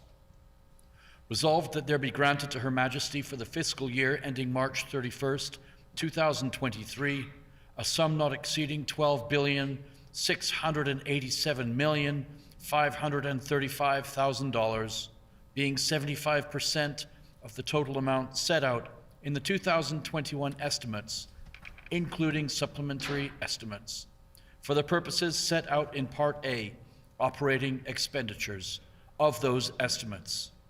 Does the Minister of Finance have any opening comments? I do not. Does the official opposition critic have any opening comments? We do not. Does the Honourable... That's just if they get... The floor is open for questions. Is the committee ready for the question? Shall the resolution pass? The resolution is accordingly passed. The second resolution pertaining to Part B, capital investments for interim supply, reads as follows. Resolved that there be granted to Her Majesty for the fiscal year ending March 31st, 2023, a sum not exceeding $722,985,000, being 90% of the total amount set out in the 2021 estimates, including supplementary estimates, for the purposes set out in Part B, capital investments of those estimates. Does the Minister of Finance have any opening comments? I do not. Does the official opposition finance critic have any opening comments? We do not. The floor is open for questions. Question. Seeing no questions, is the committee ready for the question? Shall the resolution pass? The resolution is accordingly passed. The third resolution pertaining to Part C, loans and guarantees for interim supply, reads as follows. Resolved that there be granted to Her Majesty for the fiscal year ending March 31st, 2023, a sum not exceeding $370,827,000, being 90% of the total amount set out in the 2021 estimates, including supplementary estimates, for the purposes set out in Part C, loans and guarantees of those estimates. Does the Minister of Finance have any opening comments? I do not.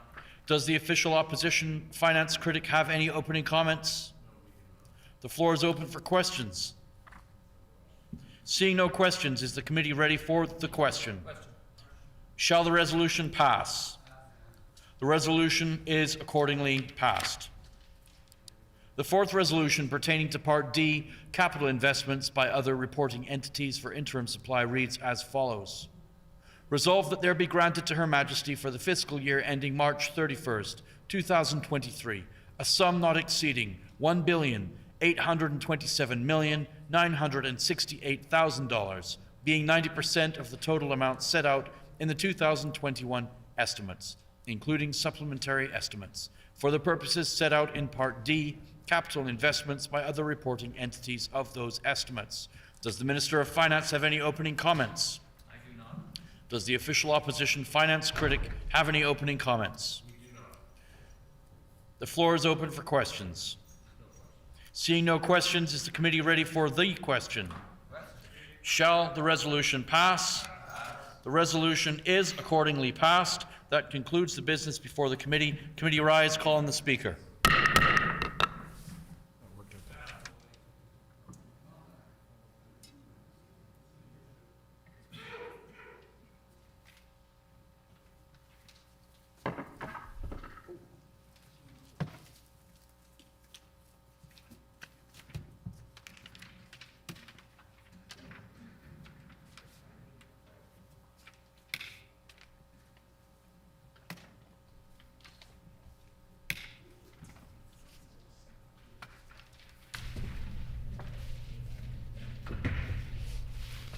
The Honourable Member for Rossmere. Madam Speaker, the Committee of Supply has considered and adopted 4 resolutions respecting interim supply. I move, seconded by the member for Brandon East, that the report of the committee be received.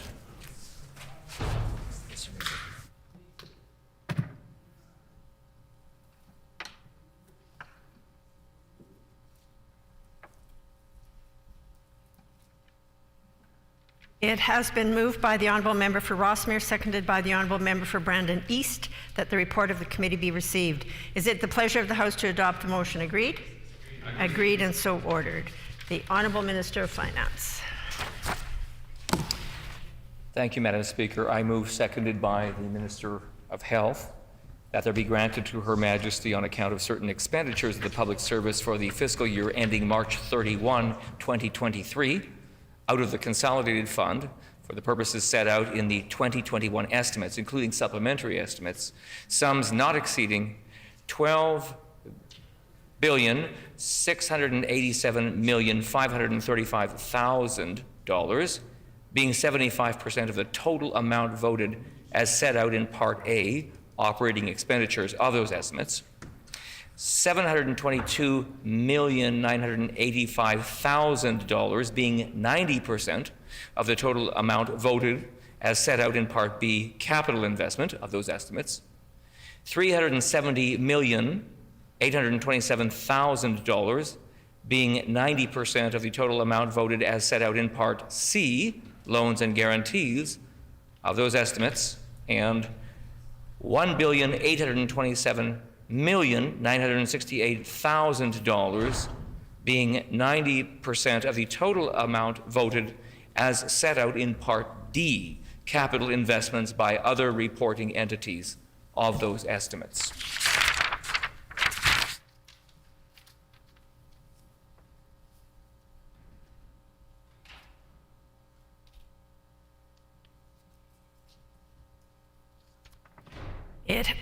It has been moved by the Honourable Minister of Finance, seconded by the Honourable Minister of Health, that there be granted to Her Majesty on account of certain expenditures of the public service for the fiscal year ending March 31st, 2023, out of the consolidated fund for the purposes set out in the 2021 estimates, including supplementary estimates, sums not exceeding $12,687,535,000, being 75% of the total amount to be voted as set out in Part A, operating expenditures of those estimates, $722,985,000 being 90% of the total amount to be voted as set out in Part B, capital investments of those estimates, $370,827,000 being 90% of the total amount to be voted as set out in Part C,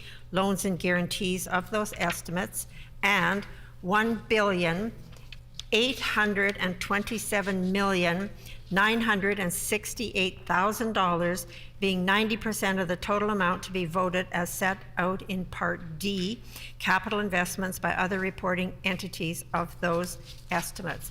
Is it the pleasure of the House to adopt the motion? Agreed? Agreed and so ordered. The Honourable Minister of Finance. Thank you, Madam Speaker. I move, seconded by the Minister responsible for Municipal Relations, that Bill number 25, the Interim Appropriation Act 2022, be now read a first time and be ordered for second reading immediately.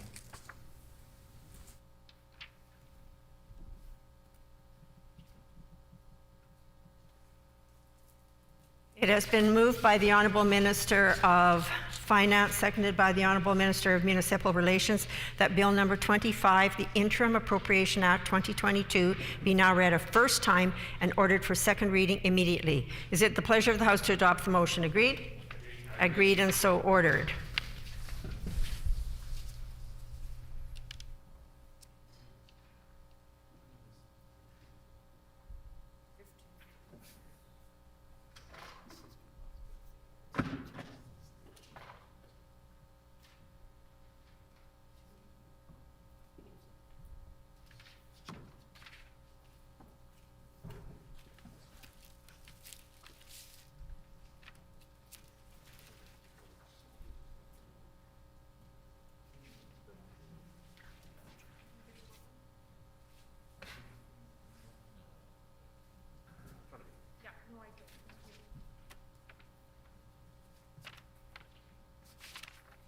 The Honourable Minister of Finance.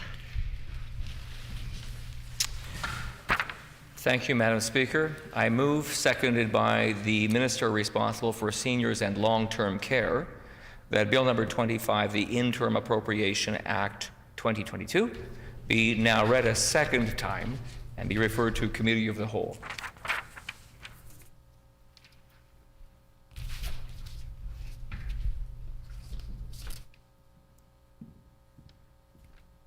It has been moved by the Honourable Minister of Finance, seconded by the Honourable Minister of Seniors and Long-Term Care, that Bill number 25, the Interim Appropriation Act 2022, be now read a second time and be referred to Committee of the Whole. The Honourable Minister of Finance. Thank you, Madam Speaker. I'm pleased to rise this afternoon and put a few words on the record in respect of the Interim Appropriation Act 2022, which we are debating today. And Madam Speaker, I'll just say off the top that I can recall doing these Interim Appropriation Acts and Supplementary Appropriation Acts early when our party won government in 2016, and it was such an uphill, steep learning curve, not just to understand the appropriations, but to understand the process in the legislature. It's not without complexity that this bill winds and weaves and makes its way with the support of legislators today, should it be successful, through the legislature in one foul swoop. We are used to seeing these processes spread out over a period of weeks or months as a bill is introduced, of course, usually without a resolution. But then a bill introduced and read at first reading, debated at second reading, making its way to committee stage, being reported back to the House, third reading, and eventually making its way towards royal assent and proclamation. And in a bill like this, we do it in more of a hurry. And of course, there's a reason why, because in this legislature, we have a requirement, and we have an obligation, all of us as legislators in this place, to make sure that the government can pay its bills, that we can meet our obligations. This afternoon, we are debating appropriations for Part A, operating authority, and Part B, C, and D in terms of the needs for capital for the government. But of course, we always cross that magical day on March the 31st when we enter into a new fiscal year, and so we need to be able to have authority to spend even while we are awaiting for a budget to be introduced, debated, passed in the legislature. And so this gives us that interim authority, as the name suggests. I understand that the tradition is actually very, very old, borrowed from England. I think the Exchequer would have originally brought this process through the Parliament, but I think that so many of our processes are borrowed from democratic systems much older than our own.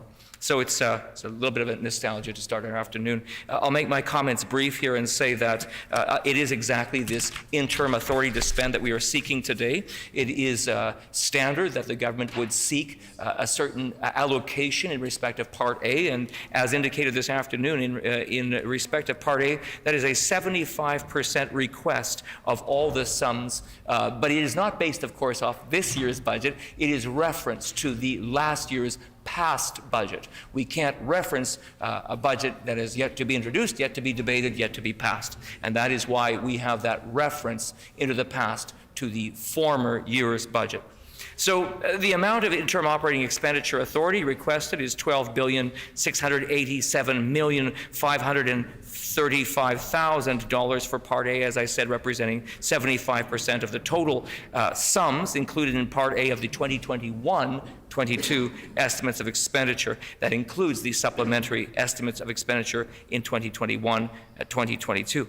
The amount of Part B authority, as we heard this afternoon, is $722,985,000. That represents 90% of the sums of Part B. That is for capital of the estimates of expenditure. In Part C, which we entitle Loans and Guarantees, we are requesting $370,827,000. That is 90% of the sums included in Part C of last year's estimates of expenditure.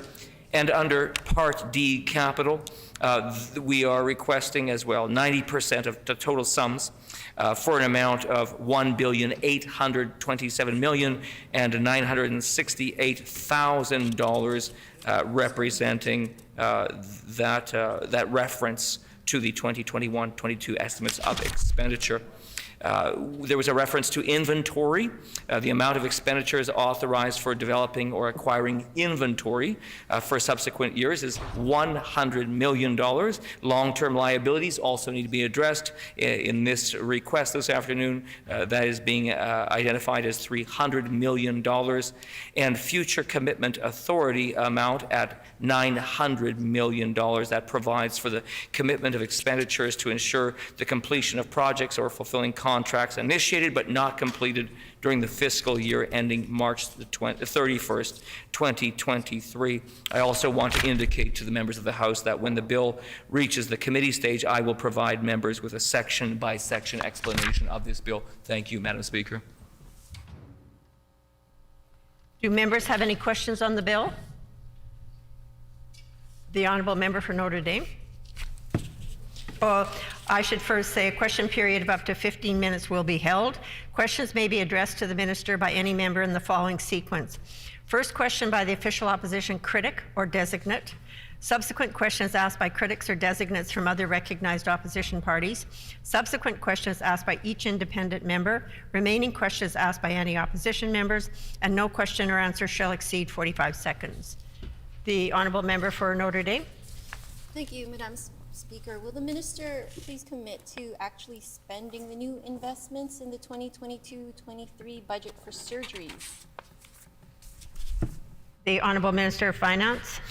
As the member knows, amounts that are under debate today would be also allocated in Part A for surgeries. The member knows that our government has allocated $50 million to a procedures and priority wait time reduction initiative. We have a task force that is working very hard, that has been successful thus far in signing other contracts, finding ways to reorient our system. We know that COVID has not been kind to wait times all across Canada and the world, and we're working hard and have every intention of fully expending amounts to make sure that Manitobans get the procedures and surgeries that they are waiting for. The honourable member for River Heights. My question to the Minister of Finance. The minister says that the operating amount is 75% of the total amount. This calculated out means that the total amount is $16 billion and approximately $900 million. That is about $1 billion higher than the budgeted amount for operating expenditures last year. Is the minister picking some number that's different from the budgeted last year, or was the expenditures estimated $1 billion over what was budgeted for operating costs? The honourable Minister of Finance. I want to assure the member for River Heights that we have Treasury Board Secretariat officials who work hard and are very competent and very capable in terms of identifying these percentages and referencing them to the last year of a voted authority for spending. So as the member says, the number for this year being sought is 12,687,535. It is 75% of the printed voted authority from last year's budget. So if the member has a different question, I would explain to him as well, though, as I indicated in my second reading of remarks, he may be referring to the fact that we've said the member's time has expired. The honourable member for Notre Dame. Does the minister intend to increase supports to our acute care system in the 2022-23 budget? The honourable Minister of Finance. I'm sorry, the tyranny of this system is we have 45 seconds and we get behind. So I missed the member's question. I'm going to invite her to say it again, but I will take the opportunity now and just beg forgiveness for this to answer the member for River Heights and say, I think what he's forgetting is the supplementary authority that was also sought. So there's the estimates of expenditure, but also the supplementary estimates of expenditure from 21, 22, in this case, supplementary appropriations of $225 million, and perhaps that explains the variance that he is suggesting. The honourable member for Notre Dame. Does the minister intend to increase supports to our acute care system in the 2022-23 budget? The honourable Minister of Finance. I thank the member for the question. Absolutely, our government continues to increase supports for the acute care system. That member is aware that this government has worked very hard on the basis of some master reports that were delivered by experts in healthcare on how to improve Manitobans' healthcare system. We believe that the changes that were put into effect actually strengthen the ability of our healthcare system to respond. But clearly, COVID has shown the whole world that investments are necessary in healthcare. That's why our government is investing over $1 billion more now in healthcare every year than we did in 2016. But there are certainly more planned investments to come in acute care, including ones that we will announce in Budget 2022. The honourable member for Notre Dame. Does the minister intend to increase funding to our PCHs, given there were no new investments made by Brian Pallister in this current fiscal year? The Honourable Minister of Finance. I want to make clear that our government has talked about its fundamental commitment to build and replace personal care home beds. I am so pleased, I can't name him by name, but I'm so pleased to have my colleague in the new role, a minister responsible for seniors and long-term care. I know that he and the Minister of Health are working very, very hard on advancing the government's initiatives when it comes to building personal care home beds. We've accepted all of the recommendations of the Stevenson report. We will be building future care home beds that make sure that we are taking those recommendations, building them to be safe for those who call those personal care homes homes. The honourable member for Notre Dame. Will Manitobans see investments in harm reduction measures, specifically a safe consumption site and managed alcohol programs in Budget 2022-23? Honourable Minister of Finance. I've been very pleased to work with the Minister responsible for mental health and community wellness, and I have heard her speak over and over about comprehensive plans to strengthen the capacity to make key investments in Manitoba in terms of mental health and addictions. And so while that member and her party continue to take a highly ideological approach, an approach that I would say that isn't followed in almost every nation of the world, our government has been hard at work building capacity in addictions medicine, building capacity in mental health, making good investments in acquiring new beds for treatment, getting housing in place, and talking about the whole continuum of mental health and addictions. Will continue to make those good investments. The honourable member for Notre Dame. Does the minister plan to improve NPMP staffing levels and support for settlement agencies to facilitate Ukrainians entering our province?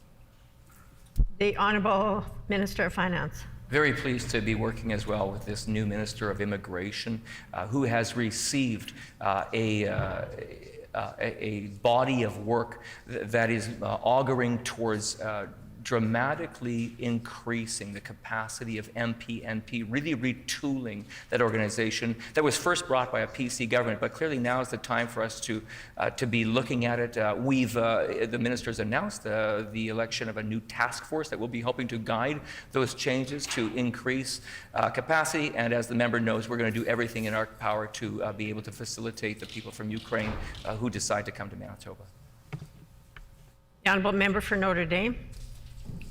Now more than ever, when our province continues to recover from the pandemic, we should be ensuring that post-secondary is accessible to those who need or want to retrain. Last year's budget cut post-secondary by nearly $9 million and froze financial assistance. Will the minister commit to stopping these funding cuts and investing in post-secondary so that students don't have to have their tuitions increased?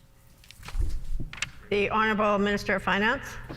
Speaking of highly ideological approaches, the NDP suggests that somehow that even though everything goes up in price, that the tuition never can. That's not been the case in Manitoba, but clearly our government has made clear that we will continue to have among the lowest tuitions in all of Canada. We're committed to that goal. We'll continue down that path. Over time, we know that those amounts can't be held static. They can't be held without any increases, because we want quality education for the maximum number of students in Manitoba who are entering post-secondary. That's our plan. That's our path. There are no cuts to post-secondary funding.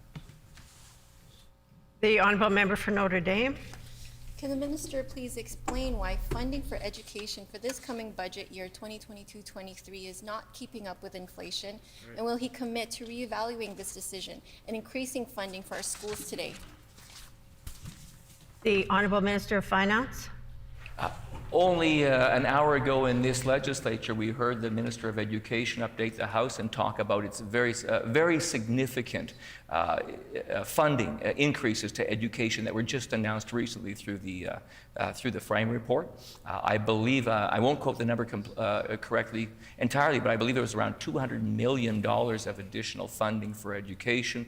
That means that every school division is seeing a net increase in funding for its students. We believe it is the government's responsibility to make good education investments, but not only investments in funding, but also investments in curriculum, investments in our K-12 review, and we know that the minister is hard at work to advance that understanding of how to improve education for all Manitoba students.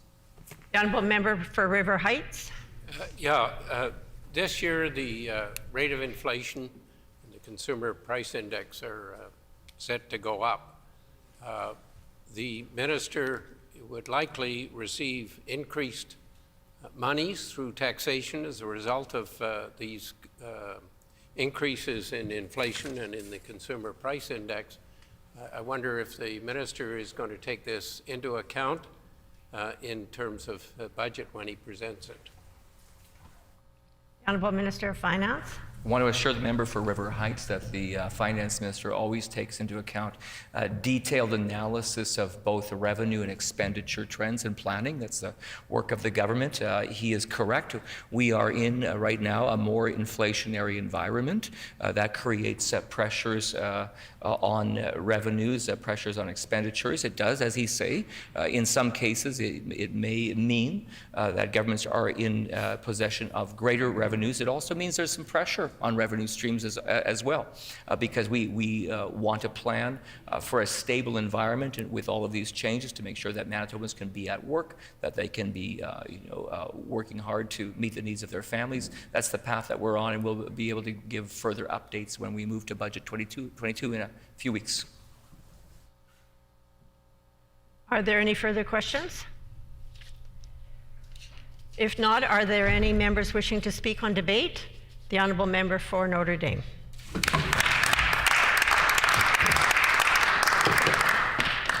Thank you, Madam Speaker. The throne speech that we had to listen to recently was really lacking in so many key areas. In this throne speech, the Premier committed to many things. However, when we take a look at all her promises and then compare them to all the cuts that she and her government have made over the past few years, it's really hard to believe that she'll follow through. So many key things were missing from that throne speech. Manitobans expect and deserve a government that will fix problems instead of making them worse. Under Pallister, the PCs did a lot of damage to our province, from healthcare to education to the rising cost of living.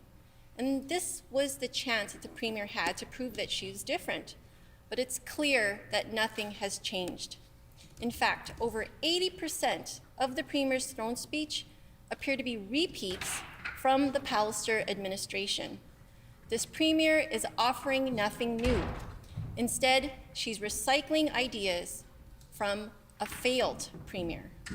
And this is concerning, given Pallister's legacy of cuts to healthcare, cuts to education, and cuts to childcare. This Premier's throne speech contains the same broken promises used by Brian Pallister. This Premier doesn't have a plan to listen to nurses. She doesn't have a plan to get people surgeries and tests. She doesn't have a plan to stop outbreaks in schools and to stop outbreaks in long-term care homes. She doesn't have a plan to make life more affordable. This Premier has failed to address the issues that Manitobans care about, like fixing our healthcare system, making life more affordable, making sure that students have the supports that they need in the classroom, and caring for our most vulnerable members of our society. There's no plan for the climate crisis, and no plans to apologize even for comments made by her predecessor, Brian Pallister, regarding residential schools and colonialism. Thousands are waiting for life-changing surgeries and diagnostic tests right now, and some Manitobans have had to leave the province to pay out of pocket for essential healthcare services. This is unacceptable. Manitobans want real action from this government to address the growing issues of poverty and homelessness across our province, and not the same empty promises given to them by Brian Pallister and his repeat.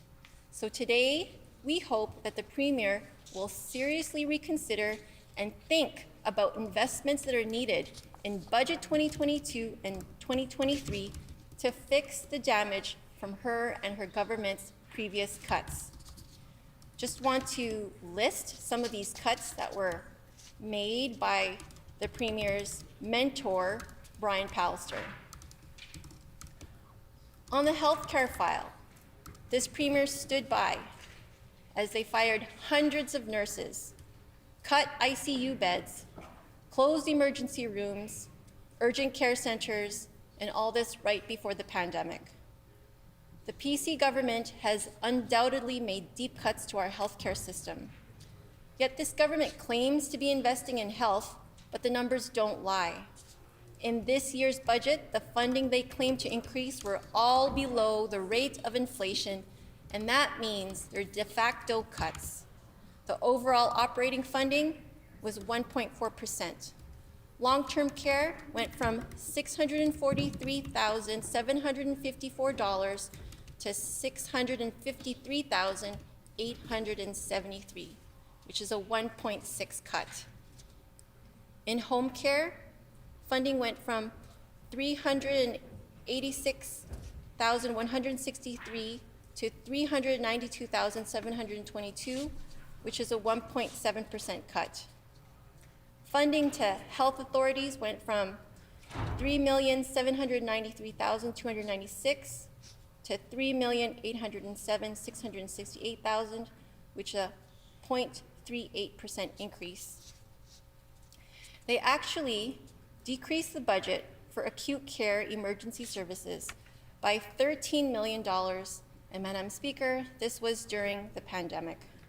They also froze both the physician recruitment and retention program and the nursing recruitment and retention initiatives.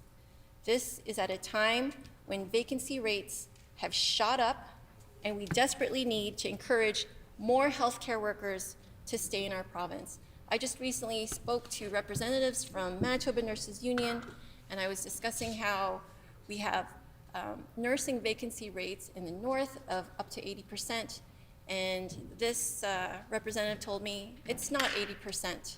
It's actually 100% in some areas and in some communities. We are relying 100% on agency nurses in certain communities in our province, and that is shocking, and it just shows the neglect that these health facilities are facing and the people that rely on them every day. It's easy to see why this government failed at responding to COVID-19 when they spent the 5 years leading up to the pandemic slashing the resources desperately needed in our healthcare system. While the Premier was the Minister of Health, this government cut funding for acute care services by $13 million. They cut 10 ICU beds less than a year before the pandemic, and now these ICU beds, we know how desperately needed they are. They cut 56 inpatient surgical beds right before COVID came to Manitoba, and now, instead of us being able to use those beds, we are turning to private, for-profit healthcare to replace the capacity that was cut. The PCs also closed 131 beds across Winnipeg in 2019. This is according to the 2019 WRHA annual report on page 53. And the PCs also closed another 27 beds just as the virus attacked in March, and that's according to the 2020 WRHA report. Brian Pallister left us very poorly unprepared. Before the pandemic, the majority of patients waiting for knee replacement and cataract surgery weren't receiving it within the target timeframes, and Manitoba was far beyond the Canadian average, but now it's gone from bad to worse. We all know that the wait list for surgeries, tests, and procedures has grown to over 160,000 surgeries, tests, and procedures, and that's according to Doctors Manitoba. Doctors Manitoba has called for the establishment of a task force to ensure a clear date to clear the backlog and to provide monthly reporting to the public. It took the Stephenson government 6 months to establish the task force, and to date, it has not committed to any target date to clear this backlog, nor have they regularly reported. And we know that this PC government hasn't even spent the full $50 million committed to in this year's budget to address that surgical backlog. So this Premier's own throne speech has failed to mention the words harm reduction once. Meanwhile, the number of people dying of overdose continues to rise exponentially, Madam Speaker. There are also more cuts under this Premier's families file. When the Premier was Minister of Families, child poverty got worse. Addictions continued to increase, and her government cut and sold off social and affordable housing units. Now, when it comes to social housing, this Premier has two instincts: cut and privatize. As Deputy Premier, she watched homelessness rise as her government cut hundreds of social housing units. That was 1,700 social housing units between the years 2016 to 2020. Shame. This PC government cut the maintenance budget for existing units by almost 75% from where it was under the NDP. That's from $120 million in 2015-2016 to only $31.2 million in 2020-21. Under this Premier, they've sold off or transferred hundreds of social housing units to private companies who want to make a profit and not to help many struggling Manitobans who need it. After 6 years of frozen funding to our childcare system, we hope that the Premier will end the freeze in budgets that was evident in Budget 2022 and 23. Under the education file, our children in these schools were not exempt from these cuts. For the first time in a generation, education funding is not keeping up with enrollment, which is rising at 1%, and the growth in the economy, which is rising at 3.3%. For the 6th year in a row, in 2022-23, they cut education. And when we then uncovered the documents which show that the PC government made an absolute reduction of $4.2 million to education funding this school year, 2021-22, this was the first time in the last 15 years that education funding was in the negative. On top of cutting education and refusing to hire more teachers or educational assistants, they wasted $1.5 million on consultants and advertising to promote their failed Bill 64. That's a complete waste of money that we're never going to get back.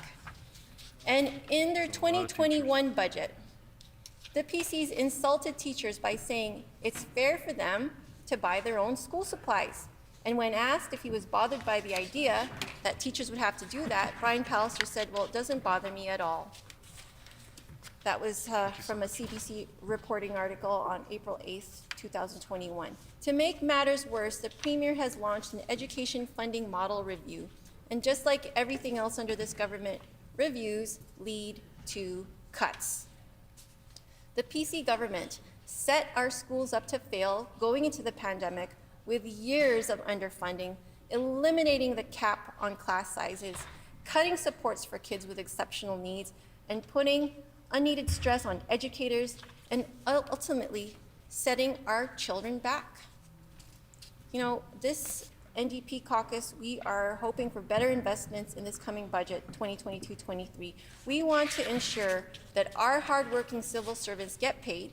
We hope that greater investments are made in crucial areas, especially healthcare, to fix the Premier's mismanagement during her tenure as Health Minister.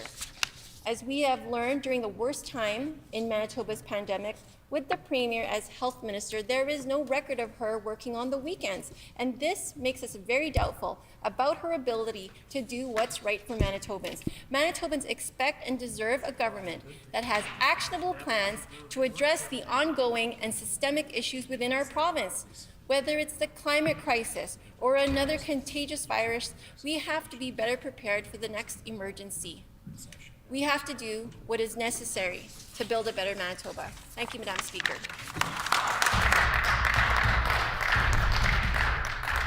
Are there any other member? Oh, the honourable member for St. Boniface. Thank you very much, Madam Speaker.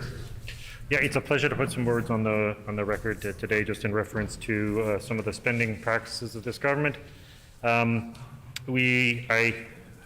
Before I rose today, I took a look at some of the recommendations, budget recommendations we've made in the past. And one of them simply was that this government needs to, we called it, pursue honesty in accounting, which more simply put is that we need to be accurate in our budgets. Is the government is shouldn't be overstating how much they intend to spend in the budget and then reversing themselves immediately and telling Shared Health or whoever that they need to cut 15%, which has tended to be the practice, unfortunately. And this has been the case with a number of issues that we've seen underinvestment with the goal of bringing deficits to bear. But in fact, it's been a bit of a shell game. The reality, as I said before, is that this isn't so much a tax and spend government. It's a government that cuts and borrows and spends all at the same time, with the result that we're using deficits not to pay for programs. It creates the illusion that the government is being generous because it's running deficits. Well, how could we possibly be cutting anything if we're running a deficit, if we're borrowing money? Well, the answer is simply that deficit, that money that's being borrowed, is being used to finance tax cuts. It's under the idea that these tax cuts are going to be stimulating the economy, but the reality is, when it comes to distribution, this is one of the great things. This is a huge error that happens where we treat everybody as average. The reality is, there's a 80-20 rule in economics and in the distribution, and it's quite shocking when you drill down into it. The fact is that about 20% of the top Canadians own 80% of all the wealth.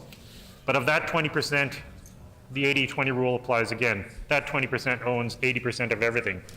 And the result is that you actually have an absolutely colossal concentration of both income and wealth, so that the top 20% or so of Canadians own 67% of all property. And the bottom 20% are deeper in debt than they were 20 years ago. And this is all accelerated desperately over the course of the pandemic in ways that are really serious. And when we talk about, when people are talking about inflation, I mentioned today in my member statement that one of the things that government needs to do in a pandemic and in a crisis is watch for price gouging, is watch for people who are going to use a crisis to extract the maximum possible amount of money.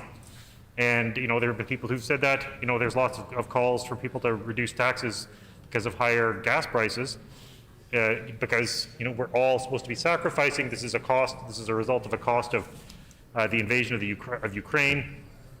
That we all need to be sacrificing, but it would be great, quite frankly, if some of the oil companies were willing to show some sacrifice and perhaps step back on either profit-taking or on dividends, rather than governments always being expected to be the ones who cave in, and that we always have to be listening to the iron rule of corporate pricing is supposed to be inflexible, while governments always have to be caving. It's really quite unfortunate. But when we look at what's causing inflation, there are a number of things. Lots of people want to talk about fiscal spending. It's not fiscal spending. Fiscal spending almost never causes inflation. What's happened is a number of things. One is that we've seen massive supply disruptions around the world because of COVID. There are over 200,000 people around the world stuck on ships who have not been able to come ashore and haven't been able to deliver materials because no one will take them on board. The supply chains themselves have been a cause of increasing prices and inflation. That's about COVID. It's got nothing to do with what governments are doing. It's happening all over the world. The same is true of oil. The other thing about it is, frankly, climate change. We haven't talked about climate change much in a while. It's still a crisis, and the fact is, it's one of the major crises driving inflation.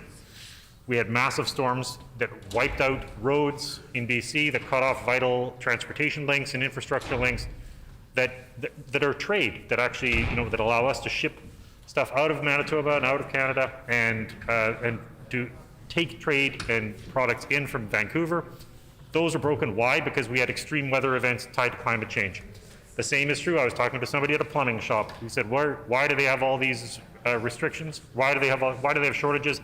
There have been massive storms in the Gulf of Mexico that have wiped out oil refining capacity, that have wiped out resins that make plastic, and as a result, climate change. Climate change is one of the major things that's driving extra costs because it's massively disrupting capacity. And the third thing is something that has nothing to do with, is technically government, but it's actually the fact that the Bank of Canada decided to drop interest rates as low as they possibly could and increase borrowing. So what we've seen is a massive, unaffordable increase in housing because banks have been encouraged to lend more and more and more. And I've talked about private debt, that I think we've got a very serious situation in Canada, and because people are just being priced out of the market. I was talking to a real estate agent who said it's almost impossible for somebody coming up right now nowadays in their 20s to be able to afford a first home. It's without taking on absolutely colossal amounts of debt right at the beginning of their life. That's something that shouldn't be happening, but it's something that was, I believe, a mistake on the part of the Bank of Canada. And the other thing about it is that lots of that too has been driven by policies, including policies in this government, where they allowed evictions to be happening. So people have been driven out of their homes, driven out of their apartments, which has allowed for rent evictions and flipping and massive increases in the price of rent, the price of housing, which fundamentally underpins the entire economy. Those are the real drivers of inflation. It's not fiscal spending. It's not CERB. It's not the fact that we can make sure that people could actually afford groceries.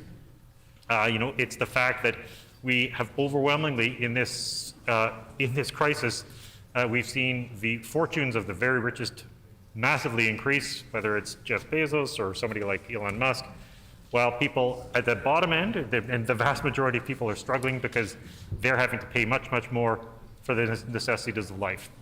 So those are, and some of these are things that are beyond what this government can do, but they also need to be addressed as a reality, because there are things this government, as a province, can still be doing in order to protect people from higher rents, to protect people, but to stand up for business and make sure that they're not being oppressed with a colossal burden of debt. But the other thing about it is to speak up and frankly challenge the idea that when we talk about massive, incredible increases in oil prices, we are absolutely justified in asking whether in a crisis somebody is price gouging or what used to be called profiteering in war. So these are things that should all be looked at and considered. Again, this government, unfortunately, when they talk about the relief they provided, it tends to be very targeted and targeted to a surprisingly tiny amount of people. And they get around it by saying, well, it's an average. But again, the same thing applies to, if you're talking about, well, we're going to save people on property taxes, we're going to save people the PSD on insurance, the concentration of ownership of property is huge. And the vast majority of people, lots of people, don't own property at all. They're renters. I mean, the fact that, quite frankly, that First Nations are forbidden from owning property on reserve, generally speaking, speaks to the isolation and the ways in which we've denied opportunity to First Nations in Canada and in Manitoba. That as a people, they are not, they've been denied the land to which they are attached, and those are not allowed to be treated as assets. It's not allowed to be treated as something valuable.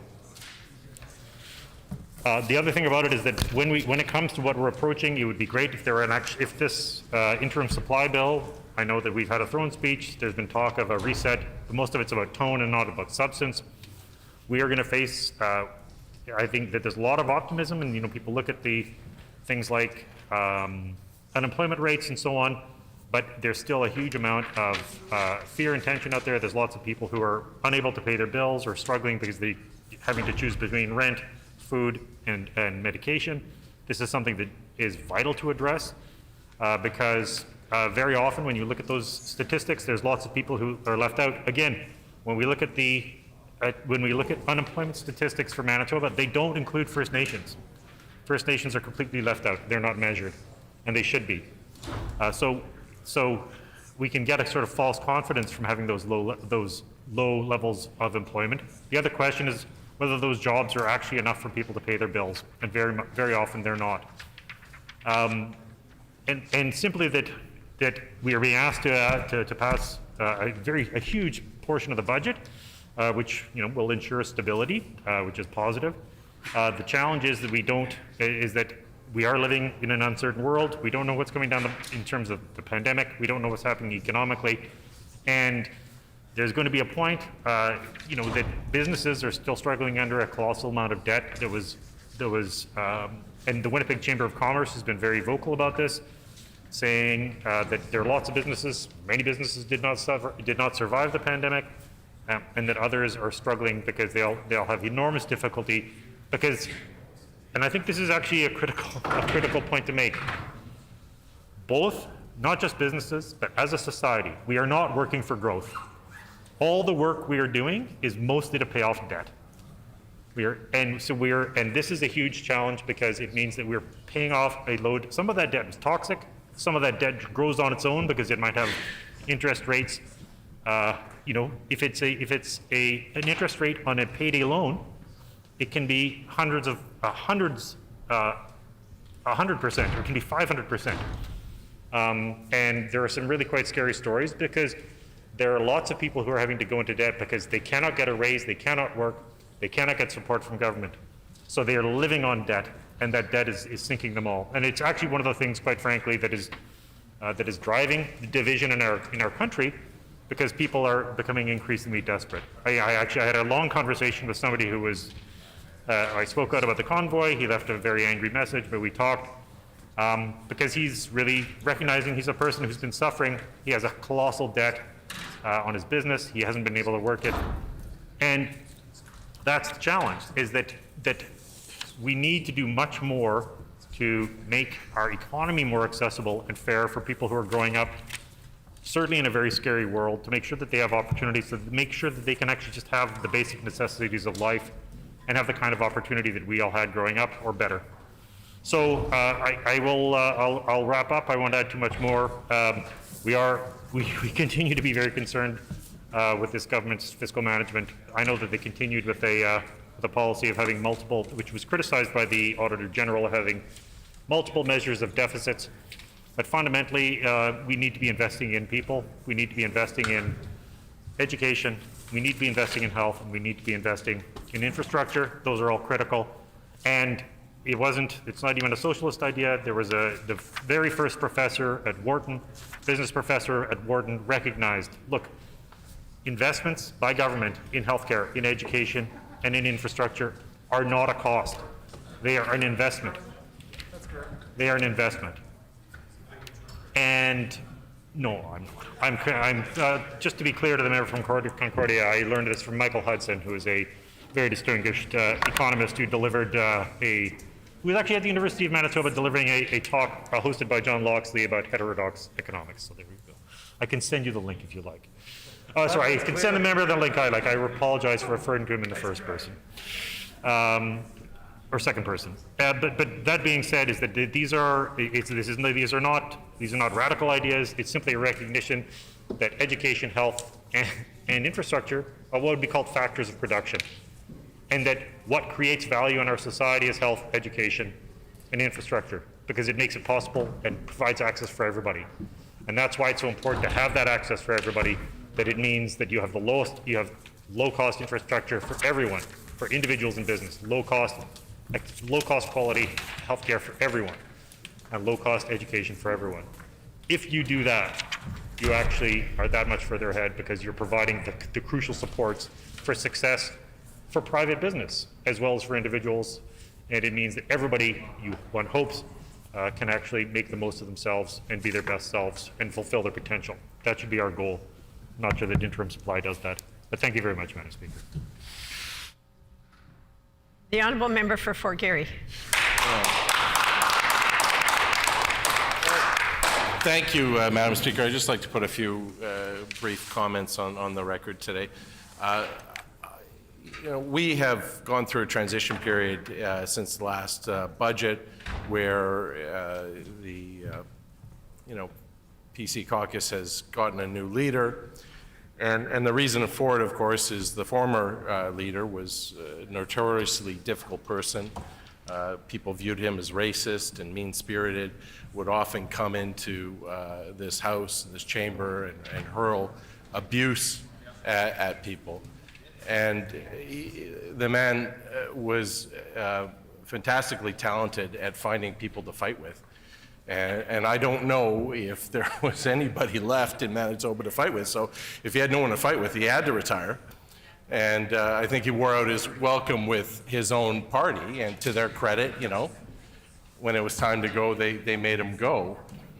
And where I'm going with this is that the premier, the now premier, becomes their leader. And she comes at throne speech time and says, I don't want to be like that.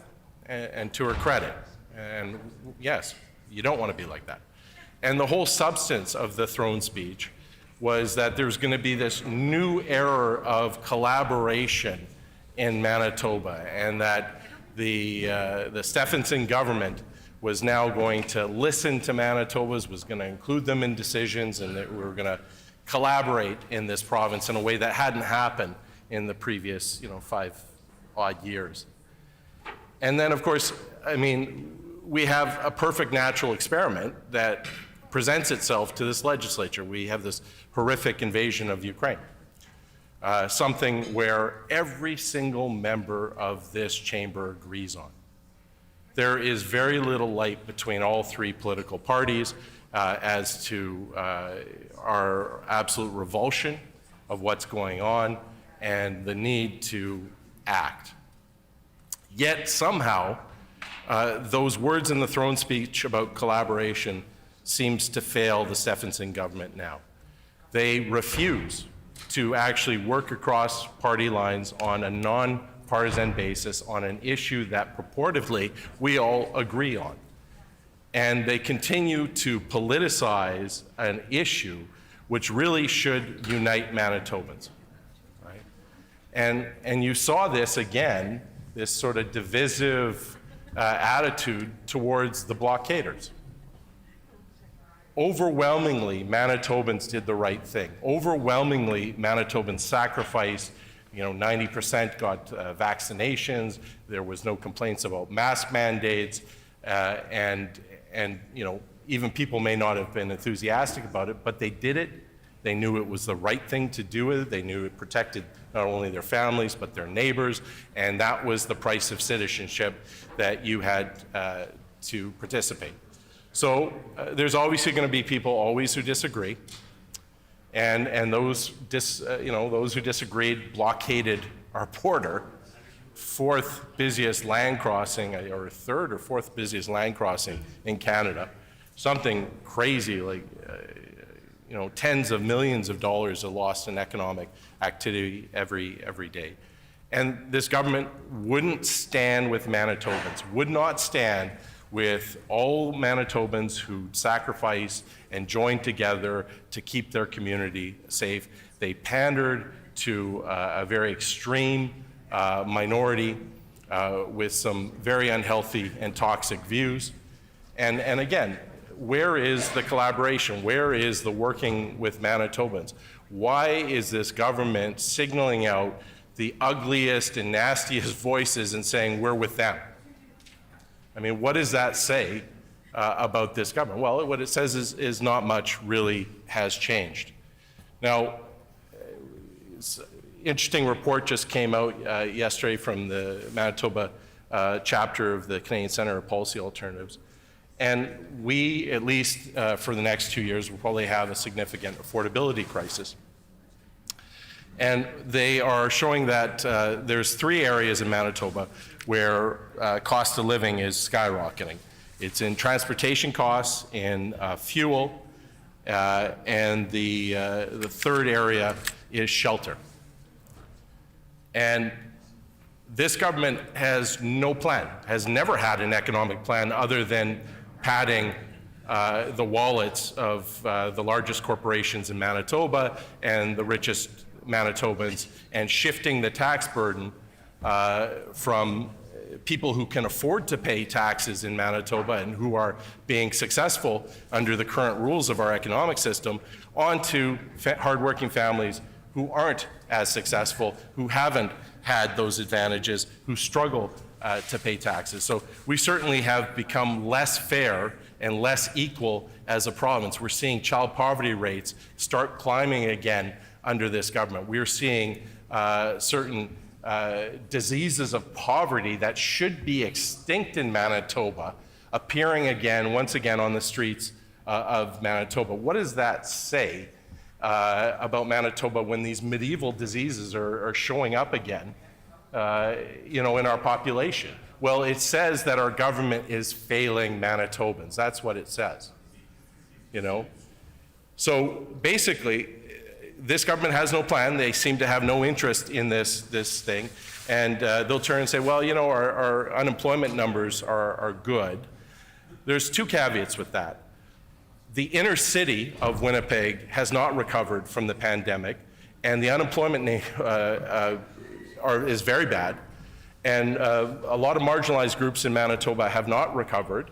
Many have dropped out of the workforce, and this has not been an equal recovery. Just like the cost of living crisis is not equal in Manitoba, it is going to affect our most vulnerable more. Actually, some Manitobans have seen their incomes going up. They've been in a better financial position through the pandemic. And the problem is with this government is that these people have no voice over there. This government doesn't see them. It doesn't recognize that they're struggling. And if they did, they would start putting investments in this upcoming budget into public transportation in a real significant way, as opposed to what they've been doing for years, cutting public transportation, making it less affordable for people just to get to their job, or just to get to their school, or just to get to their grocery store. This government would do something about a housing crisis that is building in Manitoba. It is not lost on Manitobans that our premier was the former housing minister. At the same time, she was a large commercial landlord. It is no accident that during that period of time in her tenure as a minister, we were selling off social housing stock. We were allowing the social housing stock that we have to decay. We watched as this government sat back and agreed to 100% above guideline rent increases. So if you're in the business of renting to Manitobans, how convenient for you to get rid of the supply of affordable housing in Manitoba, where people do not have a choice and they have to go to a private landlord who, is asking for above guideline rent increases at the same time. So you're basically creating a captured market. Now, by anybody's definition, that is a conflict of interest. Order. And so much so that this government recognized that, brought in legislation that said that practice would be illegal. And after the next election, any cabinet minister... Sorry? Okay. It's late in the afternoon. So, well, I'll get it right back. So this government, knowing that's ethically wrong, passes a piece of legislation that makes that behavior illegal after the next election. The question for Manitobans is that if you're a cabinet minister and you believe so strongly that you vote for that piece of legislation, why do you need it to be in place to act accordingly? Why do you need it to be in place before you actually do the right thing? Well, I'm playing by the rules, even though the rules are skewed and I think they're wrong and I think we have to change them, but we're going to wait until we implement them. And that, of course, is wrong. And you see with this government, there is a pattern here. We had a former, well, at that time, this government wouldn't even recognize a labor minister, but the equivalent of a labor minister, whose company employed low-wage workers, that he personally profited from undervaluing his employees. And the more he undervalued them, the more that went into his pocket. This employer was the subject of numerous employment standard complaints. And there was a lawsuit, there was investigations, and of course, was the minister at the same time that his own department was investigating his own company. Again, unethical, illegal, and will not be allowed after the last election. Order! But this government, despite voting for that legislation, conducted themselves in that way. Not only did the minister do that, he suppressed minimum wage laws in Manitoba, something that he had a direct pecuniary interest in the outcome of. In Manitoba, in 6 years, we haven't even raised minimum wage to $1. That is shameful. We are now the second lowest province in Canada for minimum wage. They're talking about in BC raising it at 40 or 45 cents just in June. I think they're coming in at $15.50, and we haven't even broke $12 yet here in Manitoba. Well, that's real people. That's people who can't afford their ever-increasing rent, that can't afford transport. They can't afford, if they do have a car, to put fuel in it, and the public transit system has been reeling undercuts from this government. So Cuts have consequences. there is a cost of living crisis in Manitoba, and it's directly related to the policies of this government. And of course, there seems to be no plan for any sort of economic recovery, and again, I'm hoping the minister will put something in the budget, but you know, I've been disappointed before, and I suspect I will be again. You cannot go anywhere, 50 meters from this building without stumbling across small businesses that are no longer in business. And they are hurting, they are struggling, they're overloaded in debt, and this government seems to have no time for them. Well, I shouldn't say that. They have time for some small businessmen. They do. They, of course, have to have a PC party membership, and then, of course, they'll get their, rewards. And I'm wondering that $500,000 of corporate welfare that was given to that company, how many small businesses would be open today if that money was fairly distributed to the small business community? And of course, we're hearing from the small business community about their outrage and how unfair that clearly is. But of course, this is a pattern with this government about rewarding friends. I mean, it wasn't too long ago that this government had the great idea that despite the federal government providing free vaccines that have been government approved, they were going to spend over $7 million of Manitoba taxpayers' money on a fly-by-night company that hadn't actually approved a vaccine, and for which Manitobans would be on the hook financially to purchase this vaccine that has never been approved and never actually came to the market, as opposed to taking... Order.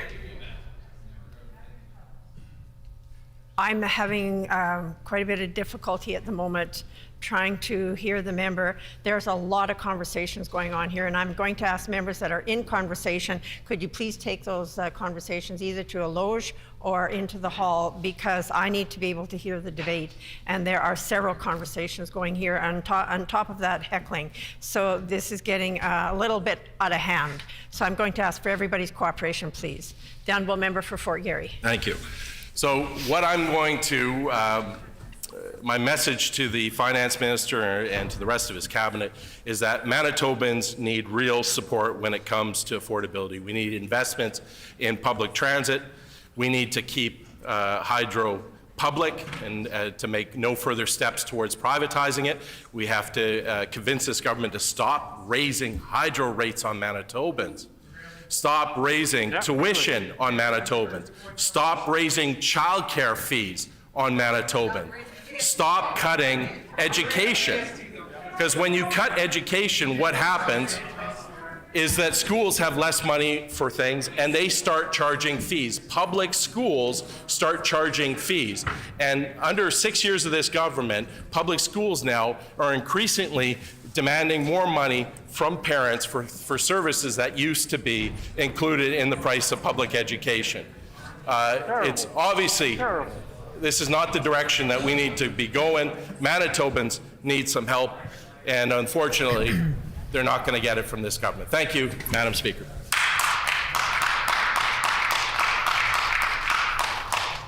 Are there any other members wishing to debate the bill?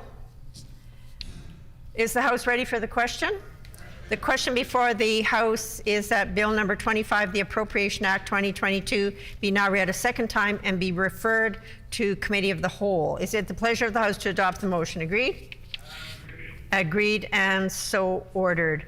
The House will now resolve into Committee of the Whole to consider and report on Bill 25, the Interim Appropriation Act 2022, for concurrence and third reading. Mr. Deputy Speaker, please take the chair.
Will the Committee of the Whole please come to order? We will now consider Bill 25, the Interim Appropriation Act 2022. Does the Honourable Minister of Finance have an opening statement? I do, Mr. Chair, thank you. I wanted to... The Honourable Minister of Finance. Thank you, Mr. Chair. I want to just briefly provide the section-by-section explanation of the Interim Appropriation Act, as I promised to do when we were in second reading. Subsection, I won't repeat the amounts being appropriated because we've done it this afternoon a few times. Subsection 2, sub 1, specifies the interim spending authority, and that is for 75% or 9 months of operating funding. Subsection 2.2, or I should say 2 sub 2, includes, as in past years, it's 90% of capital investments. You know the sum from earlier this afternoon in Part B capital investments. Subsection 2 sub 3 of the bill provides interim funding for lending programs and loan guarantees. These include Student Aid Manitoba and MASC loans to farmers. Subsection 2 sub 4 provides for capital investments to reporting entities. So that includes school divisions, regional health authorities, Manitoba Hydro, and others. Those funds are provided in the form of loans under section or Part D. Subsection 2 sub 5 provides authority for reporting entities to borrow funds that are provided as capital investments. Section 3 affirms that money expended under the authority of this Act may be made through whatever department has become responsible for the program or activity at the end of the 2021-22 fiscal year, or becomes responsible during the 2022-23 fiscal year. That's consistent with past appropriation acts and makes allowances for departmental reorganizations that may occur. Section 4 provides monies for the acquisition or development of inventory in the next fiscal year, in the coming fiscal year. That amount, I would note, is half what was requested last year. This refers to inventory that would be acquired in 2022, 2023 and would be used in a subsequent year. And the rationale for that, Mr. Chair, would be COVID-19 and the reason to vote it in a larger amount last year. And finally, Section 5 authorizes monies for payments occurring in 2022-23 that reduce long-term liabilities accrued in previous years that has been already referred to. Oh, one more. Section 6 provides authority under Section 45 of the Financial Administration Act, and that is for commitments for capital projects beyond this coming fiscal year to cover the completion of projects or fulfillment of contracts that are initiated but not completed prior to March the 31st. Section 7 simply specifies that the Act comes into force on royal assent. So with these comments, I'm presenting the bill to the committee. I would want to also correct the record. I actually understated the amount of education funding previously in the question and answer part of this afternoon's debate. What I should have said is that in the last 2 years alone, the education increases in respect of K-12 funding is more than 17%, 17.2% on 2 years of funding for a total amount of $320 million. Not including the very significant COVID costs that were alluded to this afternoon in question period. So I stand corrected. The increases to education were even greater than were referred to earlier this afternoon. Thank you, Mr. Chair.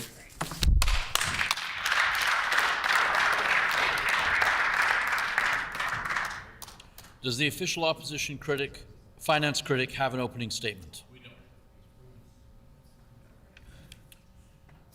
We shall now proceed to consider the bill clause by clause. The title and enacting clause are postponed until all other clauses have been considered. Shall Clause 1 pass? Clause 1 is accordingly passed. Shall Clause 2 pass? Clause 2 is accordingly passed. Shall Clause 3 pass? Clause 3 is accordingly passed. Shall Clause 4 pass?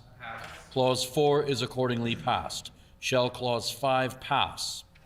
Clause 5 is accordingly passed. Shall Clause 6 pass? Clause 6 is accordingly passed. Shall Clause 7 pass? Clause 7 is accordingly passed. Shall the enacting clause pass? The enacting clause is accordingly passed. Shall the title pass? The title is accordingly passed. Shall the bill be reported? Agreed. The bill shall be reported. That concludes the business before the committee. Committee rise. Call on the Speaker. Right here.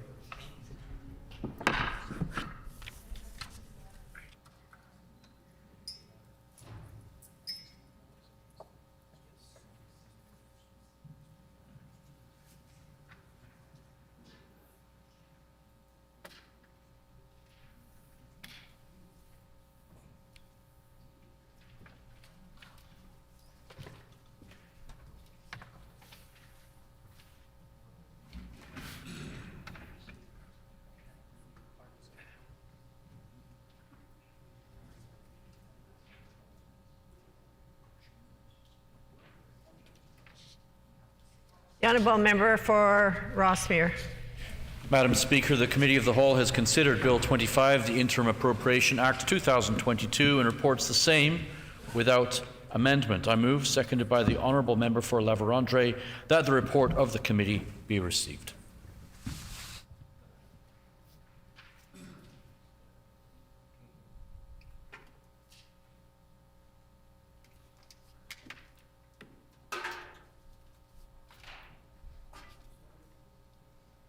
It has been moved by the honourable member for Rossmere, seconded by the honourable member for La Vérendrye, that the report of the committee be received. Is it the pleasure of the House to adopt the motion? Agreed? Agreed, and so ordered. The Honourable Minister of Finance. Thank you, Madam Speaker. I move, seconded by the Minister responsible for Mental Health and Community Wellness, that Bill number 25, the Interim Appropriation Act 2022, Loi de 2022 portant affectation acceptée de crédit, reported from the Committee of the Whole, be concurred in and be now read for a third time and passed.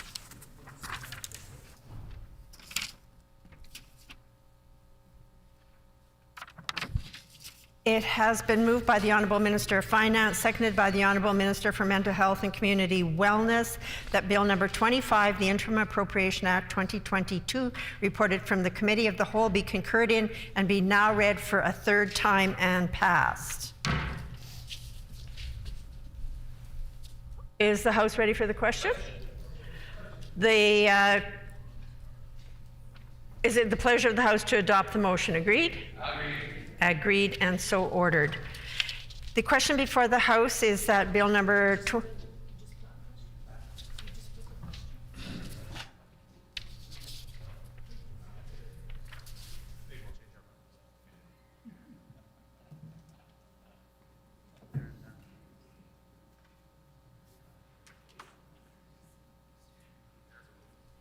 The motion is accordingly adopted, and the House will now prepare for royal assent.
His Honor, the Acting Administrator.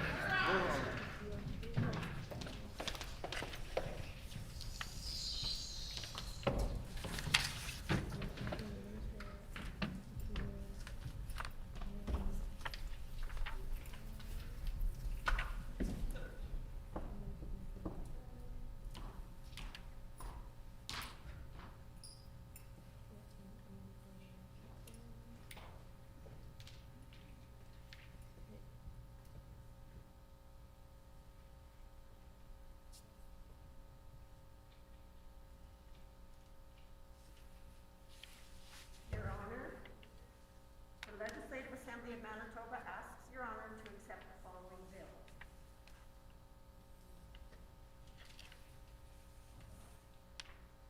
Number 25, the Interim Appropriation Act 2022. Loi de 2022 portant affectation anticipée de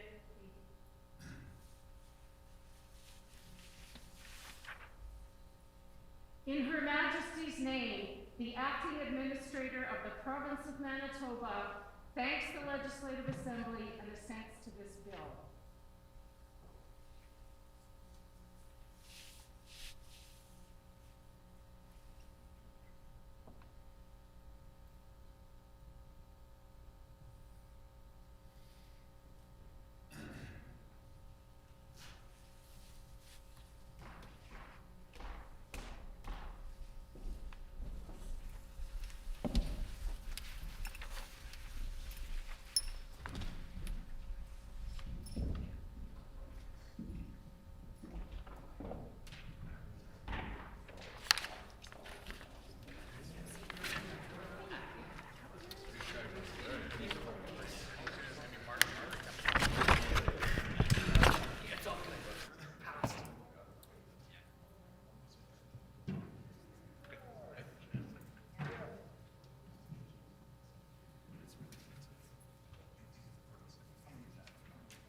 The Honourable Government House Leader.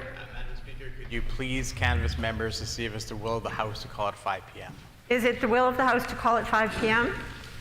Agreed. Agreed and so ordered. The hour being 5 p.m., this House is adjourned and stands adjourned until 1:30 p.m. tomorrow.